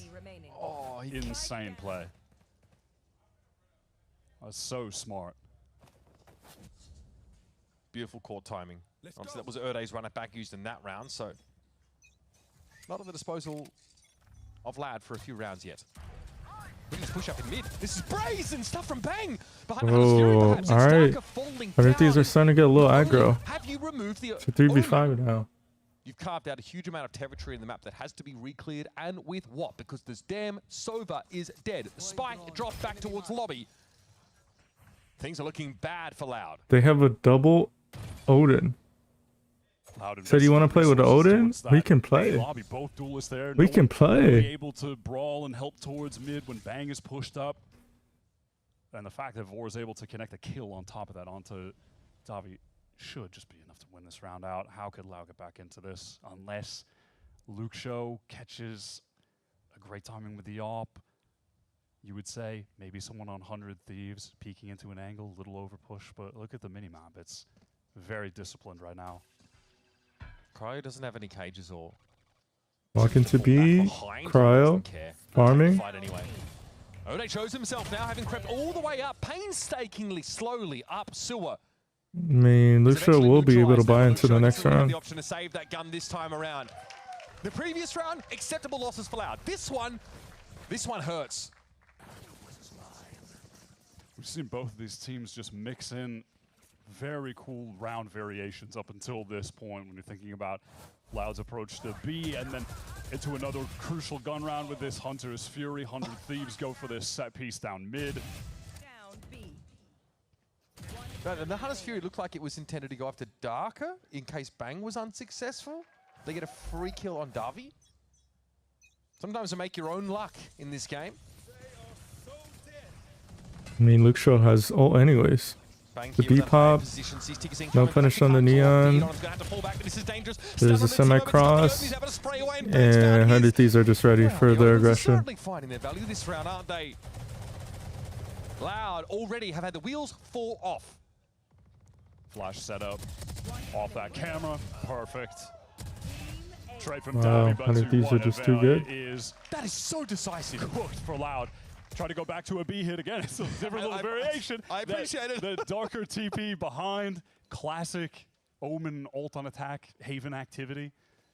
But that is read by Vora. He's prepared for it. Darker doesn't see him within the ult range. Easy kill with that Odin. And you know, Timotino says in this pre-game interview, these guys are killers. They are very mechanically gifted. They are going to try and fight us early in these rounds, so we are going to have to do the same. Nice, boys. Yo, this Odin shit is so childish, bro. Childish? That's a funny way of putting it. Effective? Absolutely. And that's what these teams are driving for now. We have a room nearly timeout for Loud. And a fun little sub-theme. You are looking at two teams coached by people that coach some of these players in challenges, right? NBS coached that TSM team. Timotino, Vora. They come as a package deal on this 100 Thieves roster. Here's a Cryo look show head-to-head, though. We knew we weren't going to see Chamber from Cryo necessarily. Which is kind of the funny thing, right? I mean, they're both on Sentinel. You expect Cryo to be the Chamber guy, but he's just been all about the Cypher in this era of 100 Thieves, and it's worked out so well. A very disciplined squad. Goes back to the two different approaches to the meta.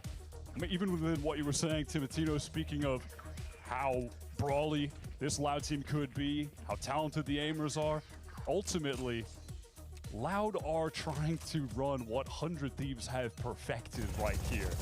100 Thieves' identity of double duelists is what has catapulted them to the top of the Americas scene, and Loud are trying to recreate that, and it's a look that they have not leaned into at all this stage. Wyatt, broadly, I think Loud are trying to emulate 100 Thieves in general as a team who come together at the start of this year with a new look and already find an international trophy. Loud are trying to accelerate this process even more. They have to do it at Champs, though, where the competition would be fiercest. Ooh. It's one for Timo. Childish, it may be. It's getting results. Oda's going to push ahead of it, though, now. Maybe have a chance to salvage the weapon. He's quite deep, and Arsenal now will be called back to address this. The near side. Bang was Bang full is just flash ready. there, but Oh my god, Bang is he's a little farming. sharp with it, isn't he? Davy For here, him. speculating. Hey, you Still brought spamming? down I by can spam Bang. back. Hate to be Brazilian players against Bang. He knows. He's a knower. He's a knower. So we've seen this before. Wait a second. Lucio saving the op. I'm actually, 1v4. we've seen this End at of round. least 4 out of the 9 rounds of Haven we've had. 30 seconds Lucio doesn't have the time to get impact. Since Timo has recovered that Odin from Davy on one of the earlier rounds, 100 Thieves have destroyed Loud. They are getting mulched. And again, it is that first contact Odin moment that starts things off for 100 Thieves in this round. Erde tried to push deep, and then we had this weird 10 seconds left. mutual flash scenario. Yeah, you got it, Cowboy. We'll wait this round out. Hold on to the up, because this time around, economy is a concern for Loud. This is their attack side on Haven. Loud had not been able to take the time to work the map and spread 100 Thieves thinly across these 3 sites. Okay, I mean, he's also using that skin. Calling it childish. I mean, you know, you put something a bit more metal on there. Yeah, You know, fair enough. But with Summit just going up in smoke immediately, 100 Thieves taking that away, going to Haven, which the Loud core haven't found success on, versus 100 Thieves. They played this 12 times this year. They're so experienced on this map in matches. And since making the flip of Arsenal to Phoenix, Timo to Neon, they just leveled up on this map significantly. I mean, as with the rest of them, right? But going from a map they love to play with mixed results to one that is no longer mixed results that they're just so good on. Timo gets out of this round with any value. Oh yeah, I would have been shocked. Down to 10. Tough fight to take before and Arsenal in this A site, and they are fighting. They're refusing to be forced out of it. Not sure what to make of that one. Arsenal attempt with a run it back. It's going to be Bang playing from hell. Spike down A. And demonically demolishes the Portuguese player. That was a crazy situation with Darker teleporting into heaven as the runner back goes out. The health is just so low. This guy, I'm sorry, he's not beating the allegations anytime soon. That is ridiculous from Bang. Another three-piece. I'm sorry, 100 Thieves with a double duelist That's on defense. And crazy. 7 rounds on Haven. That is a very, very scary scenario for Loud. Even in a round where Lucho is finally able to put that op to an earlier use. Jeez. Some of the faster exec rounds, the op hasn't really been a factor. Man. They're not giving a lot of time to work it. And still, it's just within that team fight that 100 Thieves. What? Oh, okay. yeah, and there it is. NRG, Brock, you've done irreversible damage to Valorant. This round is beyond saving at this point. Oh my god. The recon ping on Darker as he TPs up. Bro, I'm not missing all these rounds. And we get the Neon Slop to end the round. There's a reason we've been hearing talks from other teams of we need to create our own meta. We don't have the personnel to run the double duelist. This is just what happens when you try to emulate a team that was truly built for this meta, built for the agents within it. I think for Loud, it does expose some concerns about map pool. They've struggled on this map this year already with different looks on the roster, right? So we give them a pass. This is, I would say, mostly a clean slate. But they're struggling here. These early round fights favoring 100 Thieves, but maybe not this time around. Tigazine's able to get ahead. Still, there's a lot of 100 Thieves players in this site. Bang, still chilling from the high ground. Brooding. Listening out for the TP. Doesn't expose himself, and Darker is brought down. He's doing the thing again, guys. Bang. Oh my god, Bang is frying. Bang is frying. To make his way through main. If he gets Erde, Bang is 18 he's not beating the after 12 allegations. rounds. Might be able to do one better than Asuna, I believe, back on Summit. He was 19-6, 19-5, just slightly better. The two of them today are in unbelievable form. And we're in a series where Cryo doesn't have to take the game over like he did in Paris for them so many times. Just after so many years to see this core of 100 Thieves level up their game together in this way, combined with the TSM core, with the experienced coaches, it has just become the perfect mix to finally unlock the true potential of this team. Another 9-3 half would be definitive. Vora. Oh my. Vora. It's just too easy for the Thieves. And it's another grim landscape to behold for Loud fans. You were thinking, you're in a position where you could not only, you've already gotten yourself into playoffs, but you could skip the line, get into those upper semis. This 100 Thieves team have not skipped a beat, and they are not bothered. The way they're playing today is really putting that Cloud9 loss in the rearview mirror for me already. It is just stunning what they are doing to this Loud team. 100 Thieves are on another level right now. Loud are shell shocked. They need a moment to breathe. We thought they were accelerating coming into this map, but that might have been false. They got one more chance to put their best foot forward, and it's here on Haven in the second half of the 6-round deficit.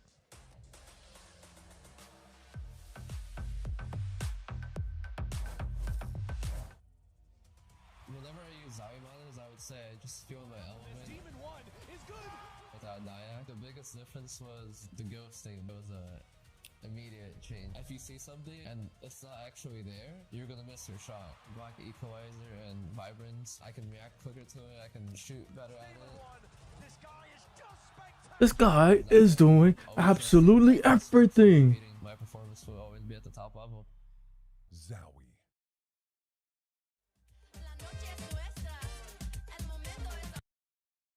So it's another case of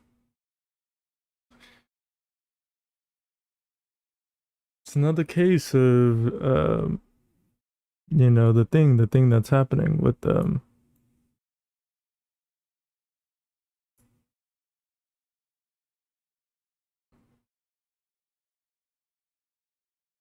thing that's happening with bangs. You know, the thing that I'm talking about. The thing that I'm talking about.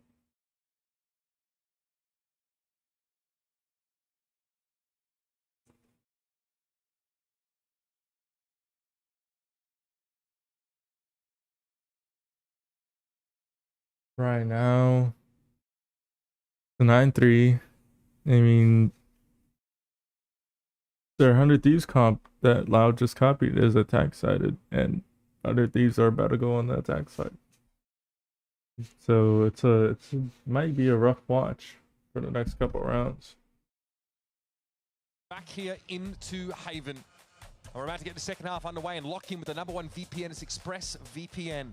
These two young callers have been given famous jerseys and pretty enormous responsibility. Vora's got an international trophy already, and Ode comes into this game with a chance to take the #1 seed from him in this Omega group, but it might just be that it's a little bit premature for Loud, that it's not quite time for them to really get into the stratosphere. Two organizations that are desperate to get back to another global. For both of them, it's been since 2024 that we've seen either Loud or 100 Thieves attending one of them. That 100 Thieves core has remained. They've built upon it. Loud, it's an entirely new outfit. They are so close, and this game just means All so right, much. it's 9-3. Getting that extra spot further in the playoff bracket, upper semifinals. It's such a massive advantage. 100 Thieves fast into this site. Timatino. Oh my god, Timatino's just running and gunning. Does he get 4? They're waiting for him to... No, that's illegal. He's already smirking to himself. Someone check the Geneva Convention for that. Criminal from Timo. Oh! My god. He literally one shot him with a frenzy. Ace. Oh my god. 100 Thieves are not beating the allegations. They are stomping Loud, a Brazilian org. We barely mentioned his name today because his teammates have been doing the carrying. That is unbelievable. Oh my god. Can you report for cheating in an official match? Is that menu still there? Bro, he's straight up zimming out there. He's zimming, bro. Oh my god. It must be nice as a coach. Pack it up, guys. Pack it up. As MBS, Pack it up. being able to just throw your hands up and say, none of what I prepared for this pistol round mattered, and that's okay. Luxo still wants to make a statement. Loud have invested nothing into this round. We are just in the exact same scenario as Summit. 100 Thieves being up 10-3. Loud swap to defense. Need to make a comeback. But they're not running double Sentinel here against 100 Thieves debuting for the first time on Summit. There is a massive difference in the quality that we've seen from both these teams over 2026 here. Loud have to play double duelist on a 3-site map and find equity against this comp for 100 Thieves. Wow. The deck is Bro, his own... them. And on top is this Joker. Brought down over on the side though, that's a spike loose. Arsenal's gonna have to fight for this. Wait a minute, Ode! Oh, wow. Okay! A thrifty, a massive thrifty here for Loud, just as 100 Thieves looked like they were going to turn them into wood chips. That buff bandit is crazy right now. We have seen players going off with that in stage 2, just another moment of it. This is a very reasonable start to the round. And you would think there it should be done. One enemy It's close range, one taps.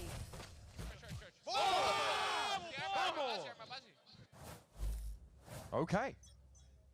Well, perhaps the celebration was slightly premature. Loud able to do this same thing on Summit, but again, on the macro level, they're definitely up against it. What are they going to do? They're going to get some defense side pops with this comp. They can't play this comp the same way they did on Summit. Well, Bandit sets up an elimination. And a gun recovery? Yes. He was trying to make his way into the site, but wouldn't have had a teleport to get away, so he thinks better of it and takes the safe option, which is waiting for his teammates, playing into this full retake, in which they have a lot of tools. Still the flashes from... T44, Cryo's in headshot range. A lot of options. Oh, yep. my goodness. Almost got Stu. Range bandit is But he knows there's 2 in garage, in garage, good blind. Oh, he's looking for the headshot. Can't complete the kill. Luxo snuck into the side now with that outlaw. Oh, dangerous game to play. And Vora shuts him down, but Tikazine this is a good ego round. and is able to steady the ship. As narrow as it gets. 100 Thieves dealing a lot of damage, but still Loud having won an eco themselves. Their economy is going to look pretty nice regardless. Feels like 100 Thieves might have just been inspired by whatever they did to them. Yeah. Just bring a bunch of bandits in there and get a bunch of kills. And a very reasonable start to the It's not round for 100 Thieves as well to get those first 2 picks. Bangs up to 20 kills. And this really is just a parallel to Summit, except Loud need to win this game to stay in the series.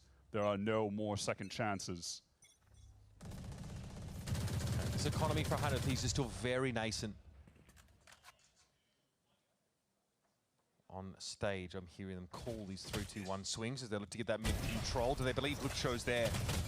Oh, they don't send enough bullets in his direction, but Ode is felled as he tries to push out of this B side. And that leaves Timotino in there like swimwear. Good spam. Try to prevent a peek off timing. Back, leave Timotino is the insert. Back going on B. See if you can't catch a rotator. Draw out the paranoia. He though is revealed. And Timo's spot is getting more and more premium as time goes on, but how does he play off this position? oh, Timotino has a good timing. Darker be looking for Oh, yes, but he gave noise.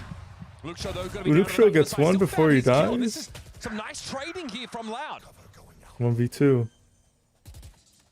Bang has been ferocious this game. He has made short work of Loud on every opportunity, but this is Tickazine getting ahead through that smoke. Bang TP's away. Oh, gets away from the dart, and he's getting... I was about to say. His position. Oh, Heads up for him to get off the spike after half. Now this game's getting a little bit interesting. Again, Loud are barely getting away with these round wins. The comeback is still alive. Still 3 in a row, Wyatt. Look at what it requires from Luxo, though. It's crazy to see him be this talented of an AWPer. In the past, like last year when we watched him dominate, really would have associated with him with the Viper, with catching great lurk timings, winning a lot of isolated 1v1s, and it was all rifling. He dominated with that being the main aspect of his game, but now it's this chamber opping that is just unbelievable. What? Tempo on A, but it's just a fake. Run up onto the A side, but this is a bit of a sell. He is solo. Omen TP. Oh, Omenal on Omenal. That cracks it open instantly. Okay. Does get a trade, but Asuna has ult. 4-on-4 retake after losing this C site to a very cool. They're gonna play long. I mean, I guess it does. They don't have an Omen, but Verde can just literally. Now, Luxo is someone who was a teammate of Sato's. Can literally just Phoenix Wall. Wasn't an AWPer back then. Red alert! Red alert! Red alert! Verde can just Phoenix Wall. They have this run it back. Okay. Right back in there. Red alert. And that was in run it back as well, so it's a freebie. Has been diverted. The round that breaks the back of and they're about to get half. I know these are certainly they got half. So it's going to be tough to get this defuse out in the open. Is on Davi, and Vor is already trained in on his position. A very important round to once again, much in the same way as Summit, get some wind in the sails of 100 Thieves as they try and close out the game before Loud really come alive. It only takes a few for them to get this across the finish line again after such a dominant defensive side. And it's again Bang with a ridiculous TP. Yeah, this was just such a cool set piece that 100 Thieves bring out, selling towards A with Timotino running up using that fast lane. And then back towards C, you have Bang teleport in, the whole team rotating to get there, and Darker is caught completely unaware. Loud relegated to the eco buy. Luxo would have to do something of serious significance with the tour de force. Luxo taking an aggro timing. With the Guardian. It's just an A hit. They're going against sold something here, but Tickazine sticks around and fight, and he's burnt through this mode down. Has he gotten that amount of value? This was Loud on a bit of a half buy. 100 Thieves just afraid to commit there, hearing that ult go off. They want to just post up at long, but they are destroyed by that overdrive. Maybe Haven is... What a ridiculous Thrifty. Another one from Loud. That was in round 2. They defensive also found a side. crucial Thrifty with those bandits. This one, though, looked a lot more electrifying, if you'll excuse the pun. What is this? What is this re-swing for 3? insane. All headshot damage as well. They are getting beamed. I can't see because he's moving too fast. I mean, that angle was so tight as well. To get like all headshots is crazy. And look at how this has just flipped the game on its head. 100 Thieves now on the eco. Loud should be bringing this to 8. Still within touching distance. Oh, Bang gets one. The comeback, at least Bang But gets they his just one. have pistols. Oh, wait a minute. Okay, Borred found by Davi. Loud do not want to play around on this anti-eco. They don't want to give 100 Draw a Thieves drone. They To recall the themselves know how garage. easy it is to get a thrifty here. Ode with the push up. We saw this a lot on Summit on his defense side. Spot it out. He'll be able to buy some time and close this lane off, or so you'd think. One enemy remaining. And if he's wanted to fight him, that is not advisable. Nice round from Erde, who is surprisingly ahead in this Phoenix head-to-head. This might be the first map this entire stage where Asuna has not been putting on a dominant performance. The game's funny like that, isn't it? Yeah, Asuna basically could do no wrong. Walking on water virtually on Summit. Here on Haven, which is such a great Phoenix map as well. He has not been able to do anything. Legitimately. Very, very quiet. And hey, to an extent on defense, didn't need to in plenty of rounds when Bang has given you 19 kills for 5 deaths, whatever it was, right? Timeout time for 100 Thieves. Much to think about. This is looking eerily similar, though, to what we saw on Summit. And MBS there was able to come up with the answer. Now, one win. So here it is. Here's the the chance so win this points. game, clear that first round. We One win have could be worth 4 or 5 Lev, champions points. G2 Energy, 100 Thieves. Sort of gap is going to close pretty drastically. in the assume that MIBR. Leviathan, Damn. NRG, for example, might be in that grand final, right? Then the invites to champs will fall For 100 down. They'll go to Thieves, the it's next like- highest people on champions points, which is why they're so crucial still, even though there's such a big gap between NRG and 100 Thieves, for example. Yeah, because for instance, a scenario that very well could happen is 100 Thieves close out this game. They win today. They're up to 9. And then if they come in 3rd place, they'll be at 14. They'll be uncatchable by the rest of the pack, who right now are just trailing them, but that's not going to be a possibility later. Normally, the one win importance is of this worth game. 1 champion point, but your placement in playoffs overall also is worth champion Yeah, points. the importance of this game can't be understated. Close out the first portion of this second stage. This half starts with a ridiculous pissed around moment from Timo. Spray transfer with the frenzy to find 3. But since then, the glory moments for 100 Thieves have been few and far between. It's an NBS timeout and now a renewed approach to this attack side. Hop into garage. Pacey through garage. 100 Thieves trying to get Do they into isolate the this Omen? side, testing Darker here again. Omen is stunned. But it doesn't matter. And it doesn't matter. Oh, the movement's too good from Loud. Fury, Darby low in the back corner. The 100 Thieves have come up with nothing. Except a single kill on Darker, who basically had already derailed them. That's tough. That Loud support comes in so quickly to assist Darker, who's pinned in that corner, gets his kill off of a lot of the counter utility coming in, giving him a little bit of breathing room. Davi had a fantastic ult there. Just a very consistent, intelligent, supportive player on this team. Davi is wonderful on this round. Denies 100 Thieves the round win out of the timeout. Forces them onto another eco. Takes these Loud guys a while to get going, but when they do, serious momentum. Inertia is a real thing.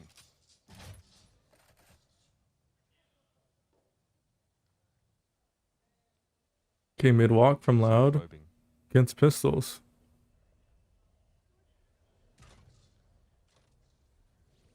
Wow, kind of timing. Trying to find an angle and a little bit more. Luxo may take first contact here at A main, though. See how the patience of Timotino serves him. Arsenal already took Good some double damage, and they peek. knew that Tickets was in that corner. The Blaze Wall gives him a chance to get that weapon back now. Loud can't allow this to unravel. And if Luxo has his say, that I mean, it looks like evening it up to the 4-on-4. Neural theft, pretty good. Asuna gets one. He recovered the Phantom, he's into the B side. Shut down eventually though. Ode with the run it back in play. 100 Thieves have now lost that weapon. It's too deep. It's too far from them. It's inside I the B mean, site.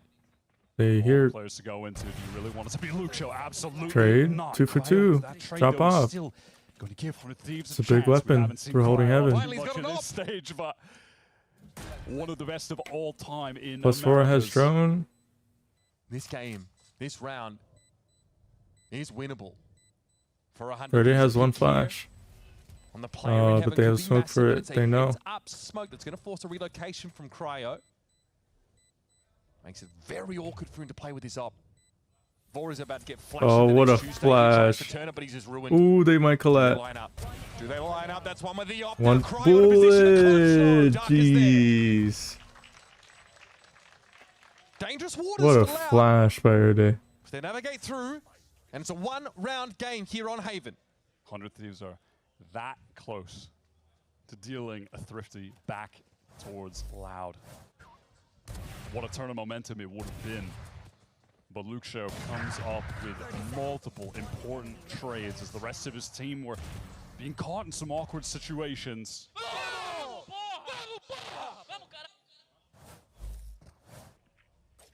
You can see how much that one meant to Loud. They've been almost perfect this half. Looks like a big A Even fight. after losing that pistol. Lucio again, just been putting in some honest rounds. 3K for him in the prior. Deploying drone. Enemy tag. 100 Thieves has struggled with these buy rounds. Look at the setup from Loud. 4 players towards A main. Oh, and it results in a punish onto just get a Arsenal, catching trade. him in that lobby. But Voro with some spam is able to get a trade onto Tikazine.